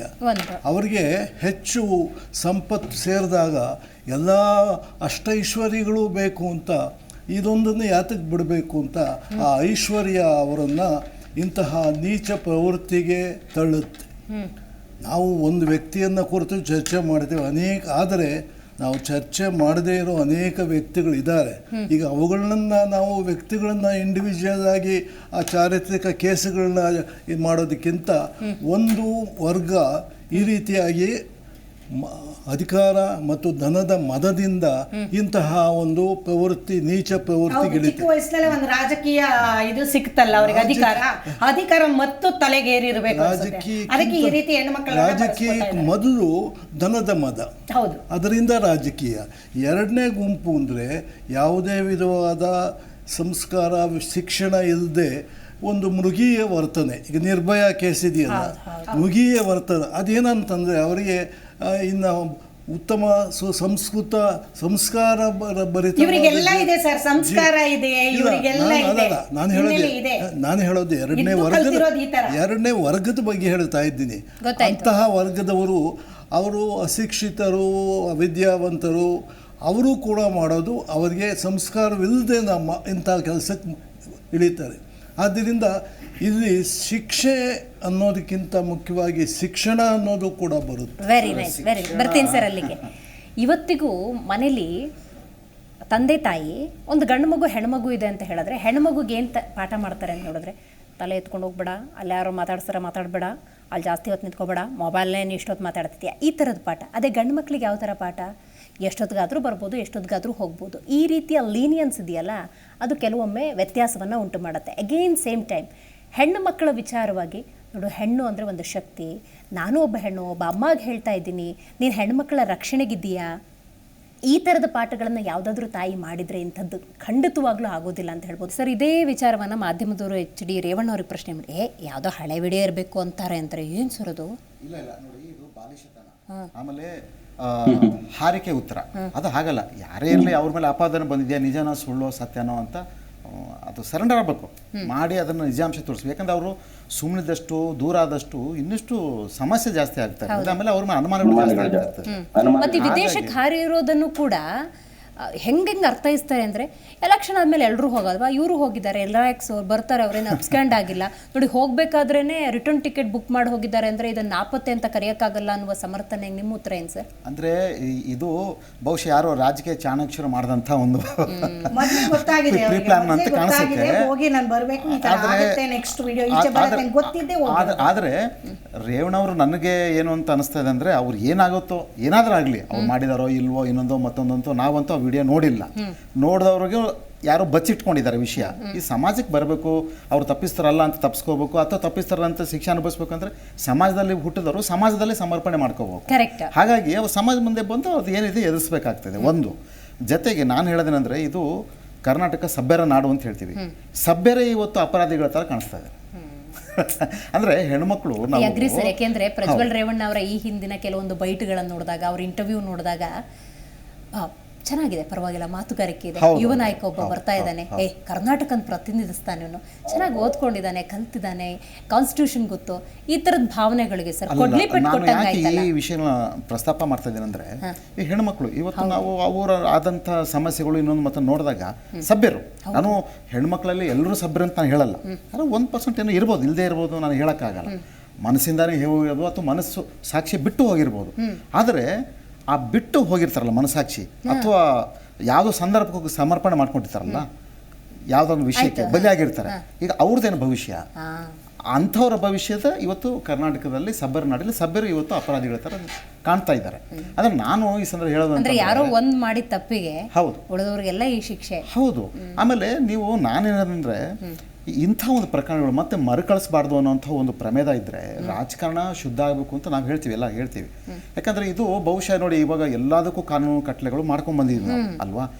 ಇನ್ನು ಮುಂದೆ ರಾಜಕಾರಣದಲ್ಲೂ ಕೂಡ ಈ ಥರದಕ್ಕೆ ಆಗಬಾರ್ದು ಅಂತ ಒಂದು ಕಾನೂನು ಮಾಡಲೇಬೇಕಾಗುತ್ತೆ. ಚೌಕಟ್ಟಿಗೆ ಇದಕ್ಕೆ ಕಡಿವಾಣ ಹಾಕಬೇಕಾದ್ರೆ ಮಾಡಬೇಕು. ಯಾಕಂದರೆ ಇವತ್ತು ರಾಜಕೀಯ ಹೇಗೆಂದರೆ ಒಂದು ದೇವಸ್ಥಾನ ಇದ್ದ ಹಾಗೆ. ದೇವಸ್ಥಾನ ನಾವು ದೇವರ ಹತ್ರ ಏನು ಕೇಳ್ಕೊಳ್ತೇವೆ, ಏನಾದರೂ ನಮ್ಮ ಆಂತರಿಕವಾದ ಪ್ರಾರ್ಥನೆ ಮಾಡ್ಕೊಳ್ತೇವೆ, ಏನೋ ವಿಷಯ ಇರ್ಬೋದು. ಈ ರಾಜಕಾರಣಿಗಳ ಹತ್ರ, ಅಧಿಕಾರಿಗಳ ಹತ್ರ ಯಾಕೆ ಹೋಗ್ತೇವೆ? ನಮ್ಮ ಕಾರ್ಯ ಕೆಲಸಗಳು ಇನ್ನೊಂದು ಮತ್ತೊಂದು ಇದ್ದಾಗ ನಾವು ಬೇಡ್ಕೊಳ್ತೀವಿ, ಅಥವಾ ಇನ್ನೊಂದು ಸಮಸ್ಯೆಗಳಾದಾಗ ಕೇಳ್ಕೊಳಕ್ಕೆ ಹೋಗ್ತೀವಿ. ಅದನ್ನು ದುರುಪಯೋಗ ಪಡಿಸ್ಕೊಂಡು ಅಥವಾ ಅದನ್ನು ಕ್ಯಾಶ್ ಅಂತೇನು ಹೇಳ್ತೀವಿ, ಅದನ್ನು ಕ್ಯಾಶ್ ಅಂತೇನು ಹೇಳ್ತೀವಿ, ಅದನ್ನು ನಾವು ನಗದೀಕರಣ ಮಾಡ್ಕೋಕೆ ಹೋಗಬಾರ್ದು. ಅಲ್ಲ, ಅವರ ಆಂತರಿಕ ಸುಖಕ್ಕಾಗಲಿ ಅಥವಾ ಹಣಕ್ಕಾಗಲಿ ಅಥವಾ ಖ್ಯಾತಿಗಾಗಲಿ, ಇದು ಮೂರಕ್ಕೂ ಮಾಡ್ಕೊಂಡಾಗ ಅಪರಾಧನೇ ಅದು. ಇನ್ನೊಂದು ಕೆಲವೊಂದಷ್ಟು ಜನ ಮಾತಾಡ್ತಿದ್ರು ಸರ್, ನನಗೆ ಜನರಿಗೆ ಬರೋ ಡೌಟ್ನ ನಾನು ಕೇಳೋದು, ಸೈಕಲಾಜಿಕಲಿ ಏನೋ ಸಮಸ್ಯೆ ಇರಬೇಕು, ಆತನಿಗೊಂದು ಟ್ರೀಟ್ಮೆಂಟ್ ನೆಸೆಸಿಟಿ ಇದೆ ಅಂತ ಹೇಳ್ತಾ ಇದ್ರು. ಅಂದರೆ ಇಷ್ಟು ಹೆಣ್ಣು ಮಕ್ಕಳನ್ನು ಹಿಂಗೆ ಬಳಕೆ ಮಾಡ್ಕೋತಾನೆ ಅಂತ ಹೇಳಿದ್ರೆ ಏನೋ ಸಮಸ್ಯೆ ಇರಬಹುದು. ಉಗಾಂಡದಲ್ಲಿ ಒಬ್ಬ ಸರ್ವಾಧಿಕಾರಿ ಇದ್ದ, ಅವನು ದಿನ ನರಬಲಿ ತೊಳ್ತಾ ಇದ್ದ. ಅಂದರೆ ಅವ್ನು ನೋಡೋದಕ್ಕೆ ಭಾಳ ಸಭ್ಯ ಇದ್ದ. ರಾತ್ರಿ ಆಗ್ತದಂಗೆ ಮನುಷ್ಯನ ಮಾಂಸ ಮತ್ತು ರಕ್ತ ಕುಡಿತಾ ಇದ್ದ ಉಗಾಂಡದಲ್ಲಿ. ಅವನ ಜನಗಳೇ ಸಾಯಿಸಿದ್ರು, ವಿಷಯ ಗೊತ್ತಾಯಿತು, ಸಾಯಿಸಿದ್ರು. ಅಂದರೆ ನಾನು ಯಾಕೆ ಹೇಳ್ತೀನಿ ಅಂದರೆ, ಪ್ರತಿಯೊಬ್ಬ ಮನುಷ್ಯನಲ್ಲೂ ಒಬ್ಬ ಗಣಾಚಾರ್ಯನೂ ಇರ್ತಾನೆ, ಗುಣಾಚಾರ್ಯನೂ ಇರ್ತಾನೆ, ದೈವ ಮೂಲನೂ ಇರುತ್ತೆ, ರಾಕ್ಷಸ ಮೂಲನೂ ಇರುತ್ತೆ. ಪ್ರವೃತ್ತಿಗಳೆಲ್ಲ ಬದಲಾವಣೆ ಆಗ್ತಾ ಇರ್ತದೆ, ಎಲ್ಲರಲ್ಲೂ ಇರುತ್ತೆ ಅದು ಭಾವನೆಗಳು. ಆದರೆ ನಾನು ಹೇಳೋದು ಅಂದರೆ, ರಾಜಕಾರಣಿ ಅದು ಬಂದಾಗ ಬಿಳಿ ಬಟ್ಟೆ ಹಾಕಿದಾಗ ಏನಂದರೆ, ನಾನು ಸ್ವಚ್ಚಾರಿತರಾಗಿರ್ತೀನಿ ಅನ್ನೋಂಥ ಒಂದು ಸಂಕೇತ ಬಿಳಿ ಬಟ್ಟೆ ಅಲ್ವಾ. ನಾವು ಮನಸ್ಸಿನ, ಈಗ ನೀವು ಮನೇಲಿ ಏನಾದರೂ ಆಗಿರಿ, ನೀವು ಆಂತರಿಕವಾಗಿ ಏನಾದರೂ ಆಗಿರಿ, ಹೊರಗಡೆ ಮತ್ತು ಸಂಬಂಧಗಳಲ್ಲಿ, ಹೊರಗಡೆಯ ಸಂಬಂಧಗಳಲ್ಲಿ, ವ್ಯಾವಹಾರಿಕ ಸಂಬಂಧಗಳಲ್ಲಿ, ಪ್ರಜಾಪ್ರಭುತ್ವ ಸಂಬಂಧಗಳಲ್ಲಿ ನೀವು ಬಿಳಿ ಬಟ್ಟೆ ಥರನೇ ಇರಬೇಕು. ಹೌದು ಸರ್, ಹೌದು. ಅಲ್ಲಲ್ಲ, ಈಗ ಹೊರಗೊಂದು ಒಳಗೊಂದದಕ್ಕೆ ಕಾನೂನಿನ ಚೌಕಟ್ಟಲ್ಲಿ ಇಲ್ಲ. ಮಾನಸಿಕವಾಗಿ ಇರ್ಬೋದು, ಅಲ್ಲಿ ಹೋಗ್ತಕ್ಕಂಥ ವಿಷಯಗಳು, ವ್ಯಕ್ತಿಗಳು, ಅವ್ರ ಮಧ್ಯೆ ನಡೆದಿರ್ಬೋದು ಒಪ್ಪಂದಗಳು, ಅದು ನಾವು ಇಲ್ಲ ಅಂತ ಹೇಳೋಕ್ಕಾಗಲ್ಲ. ಆದರೆ ನೀವು 4 ಗೋಡೆ ಮಧ್ಯೆ ಏನೋ ಮಾಡ್ಕೊಳ್ಳಿ, ಬಹಿರಂಗವಾಗಿ ಅದನ್ನು ವಿಡಿಯೋ ಮಾಡಿ ಅದನ್ನು ಪ್ರಸಾರ ಮಾಡುವಂಥ ಮಟ್ಟಿಗೆ ಬಂದಾಗ ಮಾನಸಿಕ ಸ್ಥಿತಿ ಮತ್ತು ಸಾಮಾಜಿಕದ ತಿಳುವಳಿಕೆ ಅವ್ರು ಎಷ್ಟು ಮಟ್ಟಿಗೆ ಇತ್ತು ಅನ್ನೋಂಥ ಒಂದು ಪ್ರಶ್ನೆ ಬರುತ್ತೆ. ಆಮೇಲೆ ಅತಿ ಚಿಕ್ಕ ವಯಸ್ಸಲ್ಲಿ ಅಧಿಕಾರ ಮತ್ತು ಹಣ ಸಿಕ್ಕಿದಾಗ ಏನಾಗುತ್ತೆ, ಬಹುತೇಕ ನೀವು ನೋಡಿ, ಅಧಿಕಾರಿಗಳ ಮಕ್ಕಳು, ರಾಜಕಾರಣಿ ಮಕ್ಕಳು, ದೊಡ್ಡವರ ಮಕ್ಕಳು 100ರಲ್ಲಿ 10 ಜನ ಇಂಥವ್ರು ಇರ್ತಾರೆ. ಇಲ್ಲ ಸರ್, ಹಂಗಾಗಿದೆ ಇವತ್ತು ಪರಿಸ್ಥಿತಿ. ನಾನು ಯಾಕೆ ಮನಸ್ಥಿತಿ ಅಂತಂದರೆ, ಸಾಮಾಜಿಕದ ಆಂತರಿಕ ವಿಷಯಗಳು ಮತ್ತು ಇತ್ತೀಚಿನ ನಡತಕ್ಕಂಥ ಸಾಮಾಜಿಕ ಬದಲಾವಣೆಗಳು, ಆಮೇಲೆ ಹಣಕಾಸಿನ ವ್ಯವಹಾರಗಳು ಮನುಷ್ಯನ ಬದಲಾವಣೆ ಮಾಡ್ತಾ ಇರ್ತದೆ ಕಾಲಕ್ಕೆ. ಆದರೆ ಅದು ಎಷ್ಟು ಮಟ್ಟಿಗೆ ಬದಲಾವಣೆ ಆಗಿದೆ ಅಂದರೆ, ಮನುಷ್ಯನನ್ನೇ ನುಂಗುವಷ್ಟು ಮಟ್ಟಿಗೆ ಹೋಗಿದೆಯಲ್ಲ. ಆಮೇಲೆ ಮನುಷ್ಯನ ಆಂತರಿಕವಾಗಿ ನಡೀತಕ್ಕಂಥ ವಿಚಾರಗಳು ಬಹಿರಂಗವಾಗಿ ಮಾಡಿಕೊಂಡು ಅವನು ವಿಕೃತಿ ಮರೆಯುವಂಥ ಮಟ್ಟಕ್ಕೆ ಹೋದ್ರಲ್ಲ ವಿಡಿಯೋ ಮಾಡ್ಕೊಂಡು. ಅದು ಯಾವ ಥರ ಮನಸ್ಸು ತೋರಿಸುತ್ತೆ, ಸಾಮಾಜಿಕ ಕಲ್ಪನೆಗಳು ಹೇಗಿರ್ಬೋದು ಅವ್ರ ಮನೆಗಳಲ್ಲಿ, ಹೊರಗಡೆನ ಸಮಾಜಗಳಲ್ಲಿ. ಈ ಥರ ಎಷ್ಟು ಜನ ಇದ್ದಾರೆ ರಾಜಕಾರಣಿಗಳು, ಎಷ್ಟೆಷ್ಟು ರಾಜಕಾರಣಿಗಳು ನಡೀತಾ ಇದೆ ಈಗ. ನಾವು ಅದು ನೋಡಕ್ಕೆ ಹೋದಾಗ ಸಮಾಜ ನಾವು ಹೇಗೆ ಬದುಕುತ್ತೆ ಮುಂದೆ. ರೈಟ್, ಗೊತ್ತಾಯ್ತು ಸರ್. ನಮಗೆ ರಾಜಕೀಯ ಅಂದಾಗ ಮುಂಚೆ ಎಲ್ಲ ಸೇವೆ ಮಾಡೋಕ್ಕೆ ರಾಜಕೀಯಕ್ಕೆ ಹೋಗ್ತಾರಂತೆ, ಆಡಳಿತ ನಡ್ಸೋಕ್ಕೆ ರಾಜಕೀಯಕ್ಕೆ ಹೋಗ್ತಾರಂತೆ, ಹೀಗೆ ಒಂದಷ್ಟು ಮಾತು. ನಂತರ ಅಧಿಕಾರಕ್ಕಂತೆ ಈ ಥರದ್ದು ಒಂದಷ್ಟು ಟಾಕ್ ಬಂತು. ಆಮೇಲೆ ಹಣ ಮಾಡೋಕ್ಕೆ ಹೋಗೋದಂತೆ ರಾಜಕೀಯಕ್ಕೆ, ಈ ಥರ ಟಾಕ್ಸ್ ಬಂತು. ಇವಾಗ ಅವೆಲ್ಲದ್ರ ಜೊತೆಗೆ ಹೆಣ್ಣು ಸೇರ್ಕೊಂಡ್ಬಿಟ್ಟಿದೆಯಲ್ಲ ಸರ್. ಈಗ ರಾಜಕೀಯ ಅಂದ ತಕ್ಷಣ ಹೆಣ್ಮಕ್ಳು ಹೋಗಂಗೆ ಇಲ್ಲ. ಇಂಥ ರಾಜಕಾರಣಿಗಳ ಮಧ್ಯೆ ಹೇಗೆ ರಾಜಕೀಯ ಮಾಡ್ಲಿಕ್ಕಾಗತ್ತೆ? 33% ಕೊಟ್ಟಿದಾರಲ್ಲ, ಅದು ನೋಡಿ ಪ್ರಯೋಜನ ಇಲ್ಲ. ಈ ತರ ಮಾಡಿದ್ರೆ ಯಾರು ಬರಲ್ಲ. ಇಲ್ಲ, ಅದು 33% ಇನ್ನಿಷ್ಟು ಇನ್ನು 10 ವರ್ಷ 15 ವರ್ಷ ಇನ್ನೂ ಸುಲಭವಾಯ್ತು ಅವರಿಗೆ. ಕಡ್ಡಾಯವಾಗಿ 33% ಬಂದಾಗ ನೀವು ಕಡ್ಡಾಯವಾಗಿ ಬರ್ತಾರೆ ಅಂತ ಕನ್ಫರ್ಮ್ ಆಗುತ್ತೆ ಅವರಿಗೆ. ಮಾನಸಿಕ ಅವಾಗ ಇನ್ನಿಷ್ಟು ಸಮಸ್ಯೆಗಳು. ಈ ಪ್ರಕರಣವಲ್ಲದೆ ಇನ್ನೂ ಅನೇಕ ಪ್ರಕರಣಗಳಿದ್ದಾವೆ. ಅನೇಕ ಬಹಳ ಉನ್ನತ ಸ್ಥಾನದಲ್ಲಿರೋ ವ್ಯಕ್ತಿಗಳಲ್ಲೂ ಕೂಡ ಇಂತಹ ಪ್ರಕರಣ ನಡೆದಿರೋದು ಇದಾವೆ. ಆದ್ರೆ ಇಷ್ಟು ವಿಕೃತವಾಗಿ ಎಲ್ಲೂ ಇಲ್ಲ ಸರ್. ನಾನು ನೋಡಿದಂಗೆ ಇಷ್ಟು ವಿಕೃತವಾಗಿ ಇಷ್ಟು ಜನ ವಿಡಿಯೋ ಬಿಟ್ಟರೆ ನಾನು ಎಲ್ಲೂ ನೋಡಿಲ್ಲ. ಈಗ ಈ ವಿಕೃತಿ ಇದೆಯಲ್ಲ, ಈ ವಿಕೃತಿ ಏನು ತಿಳ್ಕೊಳ್ಳೋದೇ ನಾವು. ವಿಕೃತಿ ನಿಜ ಅದು. ಯಾಕೆಂದರೆ ಈಗ ಅವನು ಎಲ್ಲಿದ್ದಾನೆ, ಯಾಕೆ ಹೋದ, ಇನ್ನೂ ಅರೆಸ್ಟ್ ಆಗಿಲ್ಲ, ಅವನನ್ನು ರೆಡ್ ಅಲರ್ಟ್ ಕೊಟ್ಟು ನೋಟಿಸ್ ಕೊಟ್ಟಿದ್ದಾರೆ, ಎಳ್ಕೊಂಬರ್ತಾರೆ. ಅದು ಬಂದ ಮೇಲೆ ಅವನು ಹೇಳಿದ ಮೇಲೆ ವಿಕೃತಿಯ ಸ್ಪಷ್ಟ ಚಿತ್ರ ನಮ್ಗೆ ಗೊತ್ತಾಗುತ್ತೆ. ರೈಟ್, ಗೊತ್ತಾಯ್ತು ಲಕ್ಷ್ಮಣ್ ಸರ್. ಇದು ದೌರ್ಜನ್ಯವೋ, ಲೈಂಗಿಕ ದೌರ್ಜನ್ಯವೋ, ರೇಪೋ ಅಥವಾ ಕಾಮತೃಷೆಯನ್ನು ಪರಿಹರಿಸೋದು ಅಥವಾ ಅವರು ಹೆಡಾನಿಸಮ್, ಸ್ಯಾಡಿಸ್ಟಿಕ್ ಇದು ಏನು ಅನ್ನೋದು ಸ್ಪಷ್ಟ ಚಿತ್ರ ಅವನನ್ನು ವಿಚಾರಣೆ ಮಾಡಿದಾಗ ಗೊತ್ತಾಗುತ್ತೆ. ಆಗ ನಾವು ಅದನ್ನ ಅನಲೈಸ್ ಮಾಡಿ ತಕ್ಕ ಶಿಕ್ಷೆ ಅಲ್ಲದೆ ಶಿಕ್ಷಣ, ಪರಿಹಾರ, ಅದು ಯಾವ ರೀತಿ ಪರಿಹಾರ ಮಾಡಬೇಕು ಅನ್ನೋದನ್ನ ಅವನನ್ನ ವಿಶ್ಲೇಷಣೆ ಮಾಡಿದ ಮೇಲೆ ನಮ್ಮ ಒಂದು ಇನ್ನೂ ಸ್ಪಷ್ಟವಾದ ಚಿತ್ರ, ಈ ಪ್ರವೃತ್ತಿಯ ನೈಜ ಚಿತ್ರ ನಮಗೆ ಬೇಕು. ರೈಟ್, ಗೊತ್ತಾಯ್ತು ಸರ್ ನನಗೆ. ಲಕ್ಷ್ಮಣ್ ಸರ್, ದೇವರಾಜೇಗೌಡರು ಇರ್ಬೋದು, ಕಾರು ಚಾಲಕ ಕಾರ್ತಿಕ್ ಇರ್ಬೋದು, ಅವ್ರದ್ದು ಇವತ್ತು ನೆನೆ ಕಾನ್ವರ್ಸೇಷನ್ ಅಲ್ಲ, ಬಹಳಷ್ಟು ತಿಂಗಳ ಹಿಂದಿನಿಂದನೇ ಇವರಿಬ್ರು ಸಂಪರ್ಕದಲ್ಲೂ ಇದ್ದಾರೆ, ವಿಚಾರ ವಿನಿಮಯಗಳು ಆಗಿದ್ದಾವೆ. ಸೊ ಆ ಸಂದರ್ಭದಲ್ಲಿ ದೇವರಾಜೇಗೌಡರು ಒಂದು ಪತ್ರ ಬರೀತಾರೆ ವಿಜಯೇಂದ್ರ ಅವರಿಗೆ, ಬಿಜೆಪಿ ರಾಜ್ಯಾಧ್ಯಕ್ಷರಿಗೆ. ಆ ಪತ್ರದಲ್ಲಿ 2976 ವಿಡಿಯೋಗಳನ್ನ ಹೊಂದಿರುವ ಇದೆಲ್ಲವನ್ನ ಉಲ್ಲೇಖ ಮಾಡಿದ್ದಾರೆ. ಆಮೇಲೆ ಸರ್ ಮೈತ್ರಿ ಆಗೋದು ಯಾಕೆ ಸರ್? ಇದು ದೊಡ್ಡ ದೊಡ್ಡವ್ರಿಗೆ ವಿಷಯ ಗೊತ್ತಿದ್ರು ಕೂಡ ಗೆಲ್ಸ್ಕೊ ಬರ್ತೀವಿ ಅನ್ನುವಂತಹ ಒಂದು ಓವರ್ ಕಾನ್ಫಿಡೆನ್ಸಾ ಅಥವಾ ಇದೆಲ್ಲ ನಡೆಯೋದು ಬಿಡು ಅನ್ನುವಂತಹ ಧೋರಣೆಯಲ್ಲಿ ಹಿಂಗ ಸರ್? ಹೆಂಗಿದು? ಅಲ್ಲ, ಇದು ಬಹಳ ಆತಂಕಕಾರಿಕವಾದಂತ ಒಂದು ಸನ್ನಿವೇಶ. ಬಹಳ ಮುಖ್ಯವಾಗಿ ಆ ಕಾರ್ತಿಕ್ ಮತ್ತೆ ನವೀನ್ ಗೌಡ ಮತ್ತೆ ದೇವರಾಜೇಗೌಡರ ಪಾತ್ರ ಬಹಳ ಮುಖ್ಯ ಇದೆ. ಯಾಕೆಂದ್ರೆ ಈ ವಿಡಿಯೋಗಳನ್ನ ಈ ರೀತಿ ವೈರಲ್ ಮಾಡುವಂತದ್ದು ಅದರಲ್ಲಿ ಬ್ಲರ್ ಮಾಡಿಲ್ಲ. ಹೌದು ಸರ್, ಎಲ್ಲವೂ ಕೂಡ ನಾನು ವೀಕ್ಷಣೆ ಮಾಡಿದ್ದೀನಿ, ಯಾರೋ ಕಳಿಸಿದ್ರು ನೋಡಿದ್ದೀನಿ. ಅಷ್ಟರ ಮಟ್ಟಿಗೆ ಮಹಿಳೆಯರನ್ನ ಅಥವಾ ಗೌರವವನ್ನ ಹರಾಜಾಕಿದೆ. ಇದು ರಾಜಕೀಯಕ್ಕೋಸ್ಕರ ಬಳಸ್ಕೊಂಡಿರುವಂತದ್ದು. ಆ ದೃಷ್ಟಿಯಲ್ಲಿ ನೋಡಿದ್ರೆ, ನಾವು ತುಂಬಾ ಸೀರಿಯಸ್ ಆಗಿ ನೋಡಿದ್ರೆ, ಇಷ್ಟು ಕೆಳಮಟ್ಟದಲ್ಲಿ ಇದು ಅಗತ್ಯ ಇತ್ತ ಅನ್ಸುತ್ತೆ. ಯಾಕೆಂತಂದ್ರೆ ಹೆಣ್ಣು ಮಕ್ಕಳ ಭವಿಷ್ಯ ಅಥವಾ ಹೆಣ್ಣು ಮಕ್ಕಳ ಬಗ್ಗೆ ಗೌರವ ಇರುವಂತವ್ರು ಯಾರು ಕೂಡ ಈ ರೀತಿಯಲ್ಲಿ ವಿಡಿಯೋಗಳನ್ನು ವೈರಲ್ ಮಾಡೋದಿಲ್ಲ. ಅದನ್ನ ಪೊಲೀಸ್ DGPಗೆ ಹಸ್ತಾಂತರ ಮಾಡಬಹುದಿತ್ತು ಅಥವಾ ಅಧಿಕಾರಿಗಳಿಗೆ ಕೊಡಬಹುದಿತ್ತು. ಸರ್ಕಾರದ ಮೂಲಕವೇ ಅದನ್ನ ತನಿಖೆಗೆ ಆಗಲೇ ಒಳಪಡಿಸಬಹುದಾಗಿತ್ತು. ಇಷ್ಟೊಂದು ಸಮಯ ಯಾಕೆ ತಗೊಂಡ್ರು? ಇವೆಲ್ಲ ಅನೇಕ ಅನುಮಾನಾಸ್ಪದಗಳು, ಶಂಕಾಸ್ಪದಗಳು ಬರ್ತದೆ. ಇದು ಆರೋಪಗಳು ಅದೆಲ್ಲವೂ ಕೂಡ ಸಾಬೀತಾಗೋದು ಮತ್ತೊಂದು ವಿಚಾರ. ಅಥವಾ ಅಲ್ಲಿ ಭಾಗಿಯಾಗಿಲ್ಲ ಅಥವಾ ಭಾಗಿಯಾಗಿದ್ದಾರೆ ಅಂತ ಹೇಳೋದು ನಮ್ ಕೆಲಸ ಅಲ್ಲ. ಅದು ತನಿಖಾಧಿಕಾರಿಗಳಿದ್ದಾರೆ, ಅದನ್ನ ತನ್ನದೇ ಆದಂತ ರೀತಿಯಲ್ಲಿ ಕಾನೂನು ಇದೆ, ಅದು ತಗೊಳ್ಳುತ್ತೆ, ಅದ ಕ್ರಮಗಳು ಜರುಗಿಸ್ತಾರೆ. ಯಾರೇ ಆಗಿದ್ರು ಆ ಶಿಕ್ಷೆಗೆ ಒಳಗಾಗ್ಬೇಕಾದ ತಪ್ಪಿತಸ್ಥರು. ಆದ್ರೆ ಬಹಳ ಮುಖ್ಯವಾಗಿ ನೀವು ಹೇಳುವಂತದ್ದು, ಇದು ಎಲ್ಲ ಒಂದು ಕಡೆ ರಾಜಕೀಯ ಪಕ್ಷಗಳು ಕೂಡ ಕೆಲವು ಸಂದರ್ಭಗಳಲ್ಲಿ ಎಡವಟ್ಟು ಆಗಿದೆ ಅನ್ನೋದನ್ನ ನಾವು ಅನುಮಾನಿಸ್ಬೇಕಾಗತ್ತೆ. ಇಲ್ಲಿ ನೀವು ಹೇಳ್ದಂಗೆ ದೇವರಾಜೇಗೌಡರು ಪತ್ರ ಬರೀತಾರೆ ಅಂತಂದಾಗ ಇದು ಮುಂದೆ ಭವಿಷ್ಯ ಏನಾಗ್ಬೋದು ಭವಿಷ್ಯದಲ್ಲಿ ಅನ್ನೋದು ಮನಗಾಣಬೇಕಾಗಿತ್ತು. ಅವರು ತಿಳ್ಕೊಳ್ಬೇಕು, ಎಚ್ಚರಿಕೆಯನ್ನು ವಹಿಸ್ಬೇಕಾಗಿತ್ತು, ಅವ್ರಿಗೆ ಟಿಕೆಟ್ ಕೊಡದೇ ಇರಬೇಕಾಗಿತ್ತು, ತಪ್ಪಿಸ್ಬೇಕಾಗಿತ್ತು. ಅಥವಾ ಅಲ್ಲಿಗೆ ಈಗ ಯಾವ ರೀತಿನಲ್ಲಿ ರಾಜಕೀಯ ವ್ಯಕ್ತಿಗಳು ಯಾವ ರೀತಿಯಲ್ಲಿ ಅಲ್ಲ ಸರ್, ವಿರೋಧ ಪಕ್ಷದವ್ರ ಹತ್ರನು ಪೆನ್ ಡ್ರೈವ್ ಹೋಗಿದೆ ಅಂದ್ರೆ ಅಟ್ಲೀಸ್ಟ್ ಅವ್ರಾರು ಒಂದು ಮಾತು ಹೇಳಿ, ಬೇಡ ಇದು ಸರಿಯಾಗಲ್ಲ, ಸಮಾಜಕ್ಕೆ ಮಾರಕ, ಇಂಥವ್ರಿಗೆ ಟಿಕೆಟ್ ಕೊಡಬೇಡಿ ಅಂತ ಹೇಳೋ ಬದ್ಧತೆ ಇಲ್ವಲ್ಲ ಸರ್? ಹೇಳ್ಬೋದಿತ್ತು. ವಿರೋಧ ಪಕ್ಷದವ್ರೇನ್ ಬೇರೆ ಅವರು ಮನುಷ್ಯರು ತಾನೆ. ಮಾಡ್ಬೋದಿತ್ತು. ಅದ್ ಬಗ್ಗೆ ನಾವು ಅವರ ವೈಯಕ್ತಿಕ ಆಯಾ ರಾಜಕೀಯ ಪಕ್ಷಗಳಿಗೆ ಬಿಟ್ಟಂತದ್ದು, ಯಾರಿಗೆ ಟಿಕೆಟ್ ಕೊಡ್ಬೇಕು, ಯಾಕೆ ಟಿಕೆಟ್ ಕೊಡಬಾರ್ದು ಅಂತ. ಆದ್ರೆ ಪಕ್ಷಗಳ ವರ್ಚಸ್ಸು ಮತ್ತೆ ಜನಸಾಮಾನ್ಯರಲ್ಲಿರುವಂತ ಒಂದು ಇದು ಅದಕ್ಕೆ ಧಕ್ಕೆ ಉಂಟಾಗುವಂತ ರೀತಿಲಿ ಅವಕಾಶ ಕೊಡಬಾರ್ದಾಗಿತ್ತು, ಅದನ್ನ ತಡಿಬಹುದಾಗಿತ್ತು. ಕುಡ್ ಹ್ಯಾವ್ ಬೀನ್ ಪ್ರಿವೆಂಟೆಡ್ ಅಲ್ಲಿ. ಯಾಕಂದ್ರೆ ಇದು ನನಗೆ ಬಹಳ ಆತಂಕಕಾರಿ, ತುಂಬಾ ಆತಂಕ ಹುಟ್ಟಿಸಿರೋದೇನಂದ್ರೆ ಈ ವಿಡಿಯೋಗಳು ಹೀಗೆ ಸೋಷಿಯಲ್ ಮೀಡಿಯಾದಲ್ಲಿ ವೈರಲ್ ಆಗಿದೆಯಲ್ಲ, ಅದ್ಯಾವ್ದು ಕೂಡ ಬ್ಲರ್ ಮಾಡಿಲ್ಲ. ಬ್ಲರ್ ಮಾಡ್ಬೇಕಾಗಿತ್ತು, ಅಥವಾ ಅದನ್ನ ಅದು ಬಿಡುಗಡೆ ಮಾಡೋದು ತಪ್ಪೆ.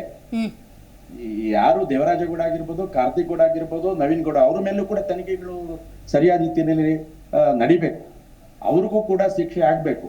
ಯಾಕಂದ್ರೆ ಇದು ಮಹಿಳೆಯ ಮಾನ ಮರ್ಯಾದೆ ಪ್ರಶ್ನೆ, ಅಥವಾ ನಮ್ಮ ಕನ್ನಡ ನಾಡಿನ ಒಂದು ಸಂಸ್ಕೃತಿ ಮತ್ತೆ ಪರಂಪರೆ ಮೇಲೆ ಉಂಟಾಗುವಂತ ದೊಡ್ಡ ಪ್ರಹಾರ, ಧಕ್ಕೆ. ಅದರಲ್ಲಿ ಎರಡು ಮಾತಿಲ್ಲ. ಹಾಗಾಗಿ ರಾಜಕೀಯ ಪಕ್ಷಗಳು ಮುನ್ಸೂಚನೆ ಇಟ್ಕೊಂಡು ಹೋಗಿದ್ರೆ ಈ ಪರಿಸ್ಥಿತಿ ಬರ್ತಾ ಇರ್ಲಿಲ್ಲ ಅಂತ ಅನ್ಸುತ್ತೆ. ಯಾಕೆಂದ್ರೆ ಈಗ ಮುಜುಗರ, ಎಂಬ್ರಾಸ್ಮೆಂಟ್. ಈಗ ಮೋದಿ ಅವ್ರ ಬಗ್ಗೆ ಮಾತಾಡ್ತಾರೆ, ಈಗ ದೇವೇಗೌಡರ ಬಗ್ಗೆ ಮಾತಾಡ್ತಾರೆ. ಅಲ್ಲ, ಅವರು ಯಾವುದೇ ರೀತಿಯಲ್ಲಿ ಇದಕ್ಕೆ ಕಾರಣ ಅಲ್ಲ. ಹೌದೌದೌದು. ಈಗ ಮುಖ್ಯಮಂತ್ರಿಗಳು, ಪ್ರಧಾನಮಂತ್ರಿಗಳು, ಮಾಜಿ ಪ್ರಧಾನಮಂತ್ರಿಗಳು, ಮಾಜಿ ಮುಖ್ಯಮಂತ್ರಿಗಳು ಇದಕ್ಕೆ ಯಾಕೆ ಇದಾಗತ್ತೆ? ಕುಟುಂಬ ಆಗಿರ್ಬೋದು, ಕುಟುಂಬ ಆಗಿದ್ದಕ್ಕೆ ನಮ್ಮ ಕುಟುಂಬದಲ್ಲಿ ಇರೋರು ಎಲ್ಲರೂ ಸರಿ ಅಂತ ನಾನು ಹೇಳಕ್ ಆಗಲ್ಲ. ಗೊತ್ತಾಯ್ತು ನನ್ಗೆ. ಯಾರು ವ್ಯಕ್ತಿ ತಪ್ಪು ಮಾಡಿರ್ತಾನೆ ಅವ್ನ ಶಿಕ್ಷೆ ಆಗ್ಲಿ. ಆದ್ರೆ ಇಲ್ಲಿ ಎಲ್ಲರ ತೇಜೋವಧೆ ಆಗ್ತಾ ಇದೆ, ಎಲ್ಲ ಪಕ್ಷಗಳ ಮಾನ ಮರ್ಯಾದೆ ಹರಾಜಾಗ್ತಾ ಇದೆ, ದೇಶದ ಒಂದು ಇದೇ ಮಾನ ಮರ್ಯಾದೆನೆ ಹರಾಜಾಗ್ತಾ ಇದೆ. ರೈಟ್ ಸರ್, ಮಾತಾಡ್ತೀನಿ ನಿಮ್ ಜೊತೆ. ಗೊತ್ತಾಯ್ತು ಸರ್. ನೋಡಿ, ಹೆಣ್ಮಕ್ಳ ಗೌರವನೇ ನಿಮಗೆ ಅಲ್ಟಿಮೇಟ್ ಅನ್ನೋದಾಗಿದ್ರೆ ಅದು ಯಾರದ್ದೇ ಕೈಗೆ ಫಸ್ಟ್ ಬಂದಿತ್ತು ಅನ್ನೋದಾದ್ರೆ ರಾಜಕೀಯ ಪಕ್ಷ ಬಿಟ್ಬಿಡಿ. ಈಗ ಡಿ ಕೆ ಶಿವಕುಮಾರ್ ಅವ್ರ ಕೈಗೆ ಒಂದು ಪೆನ್ ಡ್ರೈವ್ ಬಂತಾ? ಎಸ್, ಆ ಹೆಣ್ಮಕ್ಳ ಗೌರವಕ್ಕೆ ಧಕ್ಕೆ ಆಗಬಾರ್ದು ಅನ್ನುವಂಥ ದೃಷ್ಟಿಯಿಂದ ಸೀದಾ ಯಡಿಯೂರಪ್ಪನವ್ರನ್ನೇ ಭೇಟಿ ಆಗ್ಬೋದಾಗಿತ್ತು, ಇಲ್ಲ ಎಚ್ ಡಿ ಕುಮಾರಸ್ವಾಮಿ ಅವ್ರನ್ನೇ ಭೇಟಿ ಆಗ್ಬೋದಾಗಿತ್ತು. ಭೇಟಿಯಾಗಿ ನೋಡಿ ಇಂಥದ್ದೇನೋ ಆಗ್ತಾ ಇದೆ, ಇಂಥವ್ರಿಗೆ ಟಿಕೆಟ್ ಕೊಡೋದು ಬೇಡ, ಸಮಾಜದಲ್ಲಿ ಸ್ವಾಸ್ಥ್ಯ ಅನ್ನೋದು ಹಾಳಾಗುತ್ತೆ, ಈ ಥರದ್ದೇನೋ ಒಂದು ಸಣ್ಣ ಪುಟ್ಟ ಮಾತುಕತೆ ಆಗಿದ್ದಿದ್ರು ಕೂಡ ಆ ಹೆಣ್ಣು ಮಕ್ಕಳ ಗೌರವ ದೃಷ್ಟಿಯಿಂದ ಹೇಳ್ತೇನೆ. ನಿಮ್ಮ ರಾಜಕೀಯ ಬದಿಗಿಟ್ಬಿಡಿ, ರಾಜಕೀಯ ಬೇರೆ. ನೀವು ಬೇಕಾದಷ್ಟು ವಿಡಿಯೋಗಳು ಅವ್ರು ಇದನ್ನು ಬಿಟ್ಟರೆ ನಾವು ಇದನ್ನು ಬಿಡ್ತೀವಿ ಅನ್ನುವಂಥ ದಿನ ನೀವು ಮಾಡ್ತಾ ಇದ್ದೀರಿ, ಅದನ್ನು ಬದಿಗಿಡೋಣ. ಹೆಣ್ಣು ಮಕ್ಕಳ ಗೌರವ ದೃಷ್ಟಿ, ಸಮ್ಮತಿನೋ ಅಸಮ್ಮತಿನೋ, ಅಲ್ಲಿ ಅಶ್ಲೀಲ ವಿಡಿಯೋಗಳಿದ್ದಾವೆ, ಯಾರೂ ಕೂಡ ನೋಡೋಕ್ಕಾಗಲ್ಲ ಅಂಥ ವಿಡಿಯೋಗಳಿದ್ದಾವೆ. ಕೆಲವೊಂದು ವಿಡಿಯೋದಲ್ಲಂತೂ ಬೇಡ ಸರ್ ಅನ್ನುವಂಥ ಚೀತ್ಕಾರ ಇದೆ.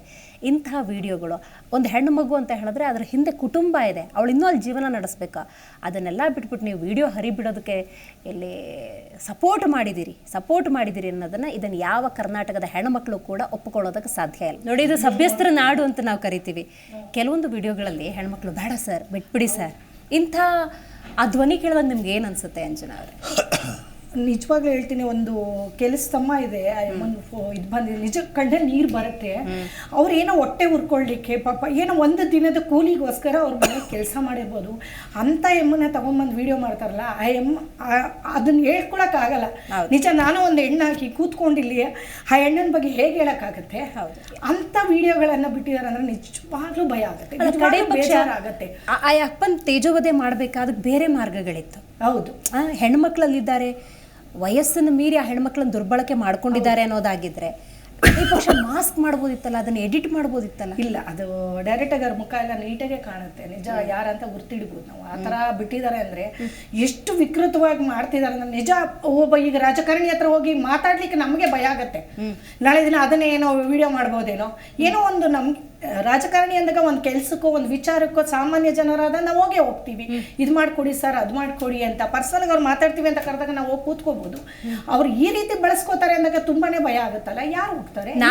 ರಾಜಕಾರಣಿ ಬೇಕಾ ನಮಗೆ? ಇವರಿಗೆ ಕಠಿಣವಾದ ಶಿಕ್ಷೆ ಆಗಬೇಕು. ಯಾಕೆಂದ್ರೆ ಯಾವುದೇ ರಾಜಕಾರಣಿ ಮಕ್ಕಳಾಗ್ಲಿ ರಾಜಕಾರಣಿಗಳಾಗ್ಲಿ ಈ ಕೆಲಸ ಇನ್ ಮುಂದೆ ಮಾಡಬಾರ್ದು. ಇನ್ನೂ ಹಾಸನದಲ್ಲಿ ಅಂಜನವರೇ ಮುಗ್ಧ ಹೆಣ್ಮಕ್ಳಿದ್ದಾರೆ. ನಮ್ಮ ಅಣ್ಣ ಪ್ರಜ್ವಲ್ನ ಬಗ್ಗೆ ಯಾರೋ ಷಡ್ಯಂತ್ರ ಮಾಡ್ತಿದ್ದಾರೆ ಅನ್ನೋ ಹೆಣ್ಮಕ್ಳು, ಯಾರೋ ಮಾಡಲ್ಲು, ಒಬ್ರು ಪೊಲೀಸ್ ವ್ಯಕ್ತಿ, ಅವರು ದೇಶವನ್ನು ಕಾಯೋರು, ಅಂತ ಒಬ್ಬ ಮಹಿಳೆಯನ್ನ ಬಂದು ವಿಕೃತವಾಗಿ ಅವ್ರನ್ನ ವಿವಸ್ತ್ರಗೊಳಿಸ್ತಾರೆ ಅಂದ್ರೆ ನಿಜವಾಗ್ಲೂ ಅದು ಹೇಳ್ಕೊಳಕ್ಕೆ ಆಗಲ್ಲ. ನೀವು ಶುರು ಮಾಡುವಾಗ ಹೇಳಿದೆ ಇದು ಪ್ರಥಮ ಅಂತ. ಇದು ಈ ವಿಡಿಯೋ ಪ್ರಕರಣ ಇಂತಹ ವಿಸ್ತಾರವಾದ ರೀತಿ ವಿಡಿಯೋ ಮಾಡಿರೋದು ಪ್ರಥಮ ಅಲ್ಲ, ಇಲ್ಲಿಗೆ ಮುಕ್ತಾಯ ಆಗಬೇಕಷ್ಟೇ, ಇನ್ನು ಮುಂದೆ ಆಗ್ಬಾರ್ದು.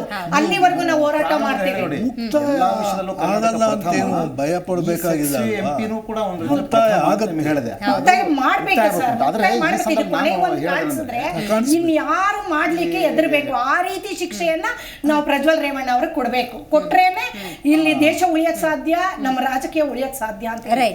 ಕರ್ನಾಟಕದಲ್ಲಿ ಬೇರೆ ಬೇರೆ ರಾಜಕಾರಣ ಮತ್ತು ನಾವೇನು ನೋಡಿದಾಗ ಈಗ MP ಗಳಾಗ್ಬೋದು, MLAಗಳಾಗ್ಬೋದು, MLCಗಳಾಗ್ಬೋದು, ರಾಜ್ಯಸಭಾ ಮೆಂಬರ್ಗಳಾಗ್ಬೋದು, ಇವೆಲ್ಲರೂ ಕೂಡ ಪ್ರಜಾಪ್ರಭುತ್ವದ ಸಮಾಜದ ಒಂದು ಅಂಗ, ಅವಿಭಾಜ್ಯ ಅಂಗ.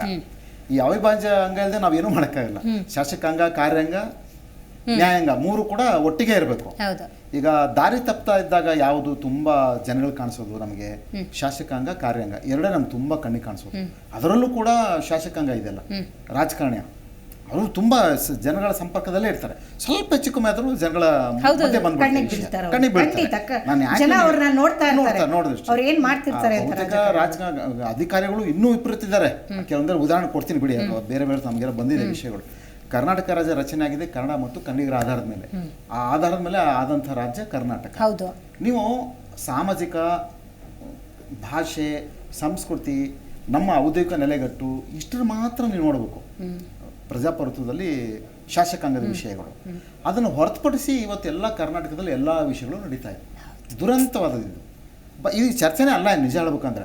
ಆದರೆ ಆ ವಿಷಯ ಚರ್ಚೆ ಮಾಡಬೇಕಲ್ಲ ಅನ್ನೋದೇ ಒಂದು ದುರಂತ. ಅಂದರೆ ನಾನು ಯಾಕೆ ಹೇಳ್ತೇನೆ ಅಂದರೆ, ಹಿಂದೆ ಇರ್ತಕ್ಕಂಥ ಪ್ರಜಾಪ್ರಭುತ್ವದ ರಾಜಕಾರಣಿಗಳು ಈ ಥರದ ವಿಷಯಗಳಲ್ಲಿ ಮಗ್ನರಾಗಿರೋರು. ಎಲ್ಲ ಈ ಥರದ ವಿಚಾರಗಳಿಗೆ ಅಂದರೆ ಅವರ ಜೀವನ ಮುಡುಪಾಗಿಟ್ಟಿದ್ರು.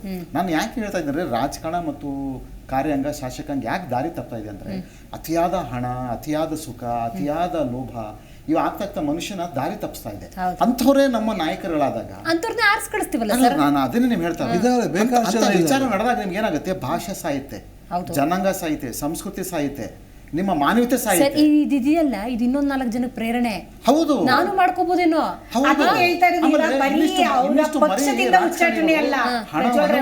ಜಾಸ್ತಿ ಆಗ್ತಾರೆ. ನಾನು ಯಾಕೆ ಇದು ಕೊನೆ ಆಗ್ಬೇಕು ಅಂತ ಹೇಳ್ತಾ ಇದ್ದೀನಿ ಅಂತಂದ್ರೆ, ರಾಜಕಾರಣದಲ್ಲಿ ಯಾರೇ ಇನ್ಮೇಲೆ ಇದಕ್ಕೆ ಎಲ್ಲದಕ್ಕೂ ಕಾನೂನು ಇದೆ ಅಲ್ವಾ, ಇನ್ಮೇಲೆ ಇದಕ್ಕೊಂದು ಕಾನೂನು ಆಗಲಿ. ಈ ಪ್ರಜ್ವಲ್ ರೇವಣ್ಣ ಪ್ರಕರಣ ಇದೆ, ಇನ್ಮೇಲೆ ಅವರಲ್ಲಿ ಯಾರೇ ಹೋಗ್ಲಿ ಅದಕ್ಕೆ ಒಂದು ಶಿಷ್ಟಾಚಾರ ಮಾಡಲಿ, ಅದಕ್ಕಾದ ನಿಬಂಧನೆಗಳು ಮಾಡಿ, ಭೇಟಿ ಆಗ್ಲಿಕ್ಕೆ, ಇನ್ನೊಂದಕ್ಕೆ ಮತ್ತೊಂದಕ್ಕೆ ಎಲ್ಲದಕ್ಕೂ. ಅವಾಗ ಬಹುಶಃ ಈ ತರ ಪ್ರಕರಣ ನಡೆಯಲ್ಲ. ಅಬಲತೆಗಳು ಉಪಯೋಗಿಸ್ಕೊಳ್ಳುವಂತ ಹೆಣ್ಮಕ್ಳು ಬರಲ್ಲ, ಬಂದ್ರು ಕೂಡ. ಯಾಕಂದ್ರೆ ಹೆಣ್ಮಕ್ಳು ಗಂಡ್ಮಕ್ಳು ಪ್ರಜಾಪ್ರಭುತ್ವದಲ್ಲಿ ರಾಜಕೀಯದಲ್ಲಿ ಇರಲೇಬೇಕು. ಆದ್ರೆ ಇಂಥ ವಿಷಯಗಳಿಗೆ ಅನಾಹುತಗಳು ಕಡಿವಾಣ ಹಾಕ್ಲಿಕ್ಕೆ ಒಂದು ದಾರಿ ಸಿಗುತ್ತೆ. ಅವರ ಪಕ್ಷದಿಂದ ಅಷ್ಟೇ ಅಲ್ಲ, ಈಗ ರೇವಣ್ಣನ ರಾಜಕೀಯದಲ್ಲೇ ಉಚ್ಚಾಟನೆ ಮಾಡಬೇಕು. ಯಾಕಂದ್ರೆ ರಾಜಕೀಯಕ್ಕೆ ಲಾಯಕ್ಕಿಲ್ಲ ನೋಡಿ, ಅದು ಜನರ ಕೈಲೂ ಇದೆ. ಪಕ್ಷದಿಂದ ಅವ್ರು ಮಾಡ್ತಾರೆ ಬಿಡ್ತಾರ, ಜನ ಕಲಿಸ್ಬೇಕು. ರಾಜಕೀಯದಿಂದಲೇ ಉಚ್ಚಾಟನೆ ಮಾಡಬೇಕು. ನಾವು ಪ್ರಜ್ವಲ್ ರೇವಣ್ಣ ಬಗ್ಗೆ ಮಾತಾಡ್ತಿದ್ವಿ. ಇಂಥ ರೇವಣ್ಣ ಅಂತ ಮನಸ್ಥಿತಿಯವರು ಎಷ್ಟು ಜನ ಇದ್ದಾರೆ ಇನ್ನ ಇರ್ತಾರೆ. ನಾನು ಅದನ್ನ ಸಮಾಜದ ವಿಚಾರ ಮಾತಾಡ್ತಾ ಇದ್ದೀನಿ. ಯಾಕಂದ್ರೆ ನಮ್ಮ ಕರ್ನಾಟಕ ರಾಜ್ಯ ಅಲ್ಲ, ಇಡೀ ಭಾರತದಲ್ಲಿ ನಾವು ತೆಗೆದುಕೊಂಡಾಗ ಯಾರ ಮನಸ್ಥಿತಿಗಳು, ರಾಜಕಾರಣ ಹೇಗಿದೆ ನಮಗೆ ಗೊತ್ತಿಲ್ಲ. ನಾನು ಯಾಕೆ ಶಿಷ್ಟಾಚಾರ ಮಾಡಬೇಕು ರಾಜಕಾರಣದಲ್ಲೂ ಕೂಡ, ರಾಜಕೀಯದಲ್ಲೂ ವ್ಯಕ್ತಿಗಳಿಗೆ ಸ್ವಚ್ಛತೆ ಬರುತ್ತೆ, ತೆಗೆದಾಕದ ಪ್ರಶ್ನೆ ಬೇರೆ, ಅದು ಆಗುತ್ತೆ. ಆದ್ರೆ ಶಿಷ್ಟಾಚಾರ ಕಾನೂನು ಬರಬೇಕು ಅಂತ ನಾನು ಹೇಳಿದೆ. ಕಾನೂನು ಏನಾಗಿದೆ ಗೊತ್ತಾ ಸರ್, ನಮ್ಮಂತ ಜನಗಳಿಗೆ ಬೇರೆ ಕಾನೂನು, ರಾಜಕಾರಣಿಗಳಿಗೆ ಬೇರೆ ಕಾನೂನು. ಅದು ಆಗ್ಬಾರ್ದು, ಮಾಡಬೇಕು ಆದ್ರೂ ನಂಗೆ ಈ ಕ್ಷಣಕ್ಕೂ ಆಶ್ಚರ್ಯ ಏನ್ ಗೊತ್ತಾ ಸರ್, ಸಂಸದರು, ಹಾಲಿ ಸಂಸದರು, ಗನ್ಮ್ಯಾನ್ಗಳಿರ್ತಾರೆ, ಡ್ರೈವರ್ಗಳಿರ್ತಾರೆ, ಇದೆಲ್ಲದ್ರ ನಡುವೆ ಈ ಗ್ಯಾಪ್ ಎಲ್ಲಿ ಸರ್? ಇದೆಲ್ಲ ಇಷ್ಟೊಂದು ಶಿಷ್ಟಾಚಾರ. ನಾನು ಯಾಕೆ ಹೇಳಿದೆ ಶಿಷ್ಟಾಚಾರ ಅಂದ್ರೆ 4 ಜನ ಮಧ್ಯೆ ಇದ್ದಾಗ ಮಾತ್ರ ಹೆಣ್ಣು ಹೋಗಿ ಭೇಟಿ ಮಾಡುವಂಥದ್ದು. ಯಾಕೆ ಈ ಕಾನೂನು ಬರಬೇಕು ಅಂತಂದ್ರೆ, ಈ ಮುಂದಿನ ಜನಾಂಗ ಇನ್ನಿಷ್ಟು ಕುಲಿಗೆಡ್ತಾರೆ, ದಾರಿ ತಪ್ತಾರೆ. ದಾರಿ ತಪ್ಪಿಸೋದನ್ನ ನಾವು ಹಿಡಿತದಲ್ಲಿ ಇಡಬೇಕು, ಪ್ರಜಾಪ್ರಭುತ್ವ ರಕ್ಷಣೆ ಮಾಡಬೇಕು. ಮಾಡ್ತಿದ್ದಾರೆ ಅಂದ್ರೆ ಇವರು ರಾಜಕಾರಣದಲ್ಲಿ ಬೇರೆ ಏನು ಕೆಲಸನೇ ಮಾಡಿಲ್ಲ ಅನ್ಸುತ್ತೆ. ಸುಮ್ಮನೆ ಗೆದ್ದು ಬರೀ ಹೆಣ್ಣು ಮಕ್ಳ ಕೆಲಸನೇ ಅವ್ರು ಮಾಡಿರೋದು. Correct, ಅಲ್ವಾ? correct. ಇಷ್ಟು ಸಾವಿರ ಜನ ಅಂದ್ರೆ ಟೈಮ್ ಎಲ್ಲಿ ಇತ್ತು? ಹಂಗ ರಾಜಕೀಯ ಮಾಡಿಲ್ಲ ನೀನು, ಸಮಾಜಕ್ಕೇನು ಸೇವೆ ಮಾಡಿಲ್ಲ, ನೀನ್ ಮಾಡ್ತಿರೋದ ಹೆಣ್ಣು ಮಕ್ಕಳ ಸೇವೆ ಈ ತರ ಮಾಡ್ತಿದ್ಯಾ? Right, ಅಲ್ಲ, right. ಈ ಪ್ರಕರಣ ಗೊತ್ತಾಯ್ತಲ್ಲ, ಈ ಪ್ರಕರಣ ನೋಡಿದ್ರೆ ಭಯ ಆಗುತ್ತಲ್ಲ. ರಾಜಕಾರಿಯ ಶಿಷ್ಟಾಚಾರ ಮಾಡ್ಲಿಕ್ಕೆ, ಕಾನೂನು ಮಾಡ್ಲಿಕ್ಕೆ ಈ ಒಂದು ಪ್ರಕರಣ ಟೈಮ್ ಎಲ್ಲಿ ಇತ್ತು ಅನ್ನೋದೇ Correct, ನನ್ನ correct. ಪ್ರಶ್ನೆ. ಅಲ್ಲ, I agree sir. ಹೌದು. ಈಗ ಒಂದು ಸಣ್ಣ ಪುಟ್ಟ ರೂಲ್ಸ್ ಅಂಡ್ ರೆಗ್ಯುಲೇಷನ್ಸ್ ಮಾಡಿದ್ರೆ at least ಮಾಡಲೇಬೇಕು. ಒಬ್ಬ MP ಮೀಟ್ ಆಗೋದು ಕಷ್ಟ ಆಗ್ಬೇಕು. ಬೆಳಗ್ಗೆ ಇಷ್ಟು ಗಂಟೆ ಮೇಲೆ ಭೇಟಿ ಮಾಡೋದು, ಸಂಜೆ ಮೇಲೆ ಭೇಟಿ ಅಲ್ಲ, ಮಾಡಂಗಿಲ್ಲ, ಹೌದು. ಮಧ್ಯಾಹ್ನ ಭೇಟಿ ಮಾಡಂಗಿದ್ರೆ ಎಲ್ಲ ಅಲ್ಲಿ ಇರ್ತಕ್ಕಂಥ ಅವರು ಕ್ಲರ್ಕ್, ಪಿಒನು, ಎಲ್ಲ ಇರ್ಬೇಕು. ಪೊಲೀಸ್ ವ್ಯವಸ್ಥೆ ಅವ್ರ ಜೊತೆ ಮಧ್ಯೆ ಇದ್ದೇ ಭೇಟಿ ಮಾಡಬೇಕು. ಅವ್ರ ಮನೆಯಲ್ಲಿ ಭೇಟಿ ಮಾಡೋದೇ ಬೇಡ, ಏನಕ್ಕೆ ಅವ್ರ ಮನೆಯಲ್ಲಿ ಭೇಟಿ ಆಗ್ಬೇಕು? ಎಲ್ಲಾದ್ರೂ ಭೇಟಿ ಮಾಡಿ, ಎಲ್ಲಾದ್ರೂ ಭೇಟಿ ಮಾಡಿ, ಅವರು ಆ ವ್ಯವಸ್ಥೆ ಇರಬೇಕು, ಜೊತೆಗೆ ಇರಬೇಕು, ವ್ಯವಸ್ಥೆ ಅವಾಗ ಇರ್ಬೇಕು. ಸಮಸ್ಯೆ ಹೌದು. ಇರಬಾರ್ದು. ನನ್ನ ಒಂದು ಇದು. Correct, correct. ಶಿಷ್ಟಾಚಾರದ ಸಮಸ್ಯೆಗೆ ಬಂದಿದ್ದೀವಿ, ಆ ಹಂತಕ್ಕೆ ಬಂದಿದ್ದೀವಿ.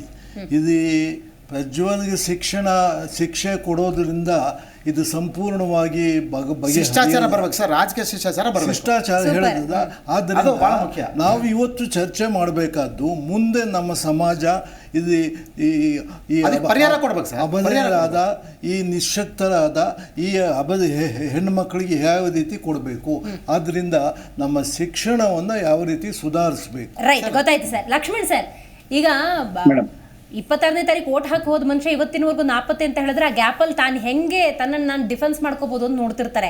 ಸೊ ಇನ್ವೆಸ್ಟಿಗೇಷನ್ ಕೇಳೋದು ಪ್ರೈಮರಿ ಡಿವೈಸು, ಅದು ಕೂಡ ಇನ್ನು ಉಳಿದಿರುತ್ತೆ ಅಂತ ನಂಬಿಕೆ ಇಲ್ಲ ಸರ್, ಏನಂತೀರಿ?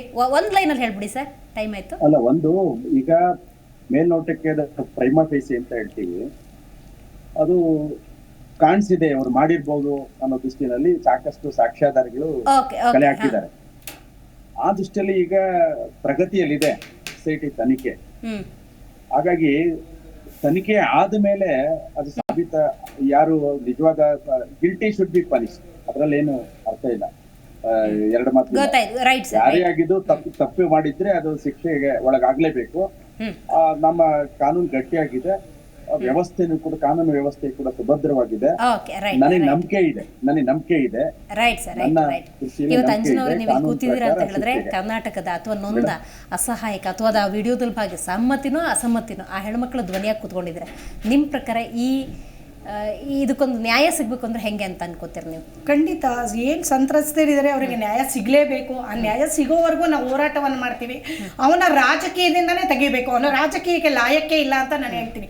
ಬರೀ ಅವರ ಪಕ್ಷಕ್ಕಲ್ಲ, ಅವನು ಮತ್ತೆ ರಾಜಕೀಯಕ್ಕೆ ಬಂದ್ರೆ ಇದೇ ಕೆಲಸ ತಿರ್ಗಾ ಮತ್ತೆ ಮಾಡ್ತಾರೆ, ಮತ್ತೆ ಬೇಲ್ ಸಿಗುತ್ತೆ, ಮತ್ತೆ ಒಂದಷ್ಟು ದಿನ ಓಡಾಡ್ಬೋದು, ತಪ್ಪಿಸ್ಕೊಂಡು ಓಡಾಡ್ಬೋದು, ದುಡ್ಡಿದೆ, ಎಲ್ಲ ಮುಚ್ಚಾಕ್ತಾರೆ, ಅವ್ರನ್ನ ಎದುರಿಸ್ತಾರೆ. ಇನ್ನು ಅವರು ಯಾರ್ಯಾರು ಕಂಪ್ಲೇಂಟ್ ಕೊಟ್ಟಿದ್ದಾರೆ ಅವ್ರನ್ನೆಲ್ಲ ಎದುರಿಸ್ತಾರೆ, ಈಚೆನೆ ಬರಬಾರ್ದು, ಆ ರೀತಿ ಮಾಡ್ತಾರೆ. ಹಂಗಿಂದ ರಾಜಕೀಯ ಉಚ್ಚಾಟನೆ ಮಾಡಿದ್ರೆ ಆಗ ಎಲ್ಲ ರಾಜಕಾರಣಿ ಮಕ್ಕಳುಗಳು ಅರ್ಥಕೋತಾರೆ. ಈಗೇನ್ ವಯಸ್ಸಿಗೆ ಬಂದವರು ಎಲ್ಲರೂ ಅರ್ಥಕೋತಾರೆ. ನೋಡು, ಒಬ್ಬ ಮಗನಿಗೆ ಈ ತರ ಆಗಿದೆ ಅಂದ್ರೆ ಇನ್ನು ನಾಳೆ ದಿನ ನಾವು ಮಾಡಿದ್ರು ನಮ್ಮನ್ನು ತೆಗೆದಾಕ್ತಾರೆ ಅನ್ನೋ ಭಯ ಬರ್ಸ್ಬೇಕು. ಆ ಭಯ ಎಲ್ಲಿವರೆಗೂ ಬರೋದಿಲ್ವೋ ಅಲ್ಲಿವರೆಗೂ ಇವರು ಸರಿ ಮಾಡಕ್ ಸಾಧ್ಯನೇ ಇಲ್ಲ. ದಯವಿಟ್ಟು ಅದನ್ನ ತಗೊಳ್ಳಿ, ಅದನ್ನ ಮಾಡಬೇಕು. ಹೋರಾಟ ಅಂತೂ ಹೆಣ್ಮಕ್ಳನ್ನ ರಕ್ಷಣೆ ಹೋರಾಟ ಅಂತೂ ನಾವು ಖಂಡಿತ ಮಾಡ್ತೀವಿ. ಶಿಕ್ಷೆ ಆಗುವವರೆಗೂ ನಾವು ನಮ್ಮ ವ್ಯವಸ್ಥೆಯಲ್ಲಿ ನಾವು ಗಮನಿಸಿದಾಗ ಖಂಡಿತವಾಗೂ ನ್ಯಾಯ ಸಿಗತ್ತೆ ಅಂತ ನಮಗೆ ಭರವಸೆ ಇದೆ.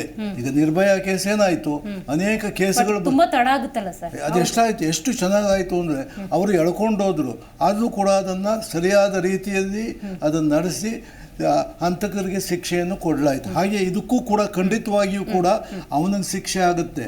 ಆದ್ರೆ ನಾವು ಇನ್ನು ಮುಂದೆ ಇಂತಹ ರಾಕ್ಷಸರು ಹುಟ್ಟದಂತೆ ಇರ್ಬೇಕಾ ಏನು, ನಮ್ಮ ವ್ಯವಸ್ಥೆಯನ್ನು ಸುಧಾರಿಸಬೇಕು.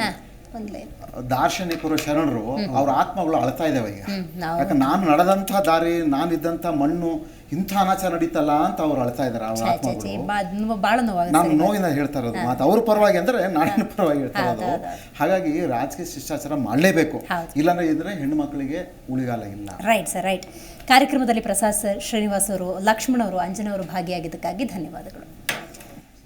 ಮೆಗಾ ಸುದ್ದಿಯ ಈ ಕಾರ್ಯಕ್ರಮದ ಮೂಲಕ ನಾವು ಕೇಳ್ಕೊಳ್ತಿರೋದು ಒಂದೇ, ಇವತ್ತು ಹೆಣ್ಣು ಮಕ್ಕಳ ಧ್ವನಿಯಾಗಿ ನಾರಿ ಶಕ್ತಿಗೆ ಅನ್ಯಾಯ ಆಗಿದೆ, ಹಾಗಾಗಿ ಇದನ್ನು ನಾವು ಸಹಿಸೋದಿಲ್ಲ ಅಂತ ಕಾಂಗ್ರೆಸ್ ಹೇಳ್ತಾ ಇದೆ.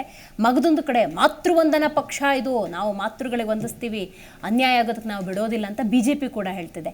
ಆದರೆ ಅದೇನೇ ಇದ್ರೂ ಕೂಡ ಅದು ಘೋಷಣೆಗಷ್ಟೇ ಸೀಮಿತವಾಗಿದೆ ಅಂತ ಅನ್ನಿಸ್ತಾ ಇದೆ. ಹಾಗಾಗಿ ಬಹಳ ಮುಖ್ಯವಾಗಿ ಹೆಣ್ಣು ಮಕ್ಕಳು ಜಾಗೃತರಾಗಬೇಕು.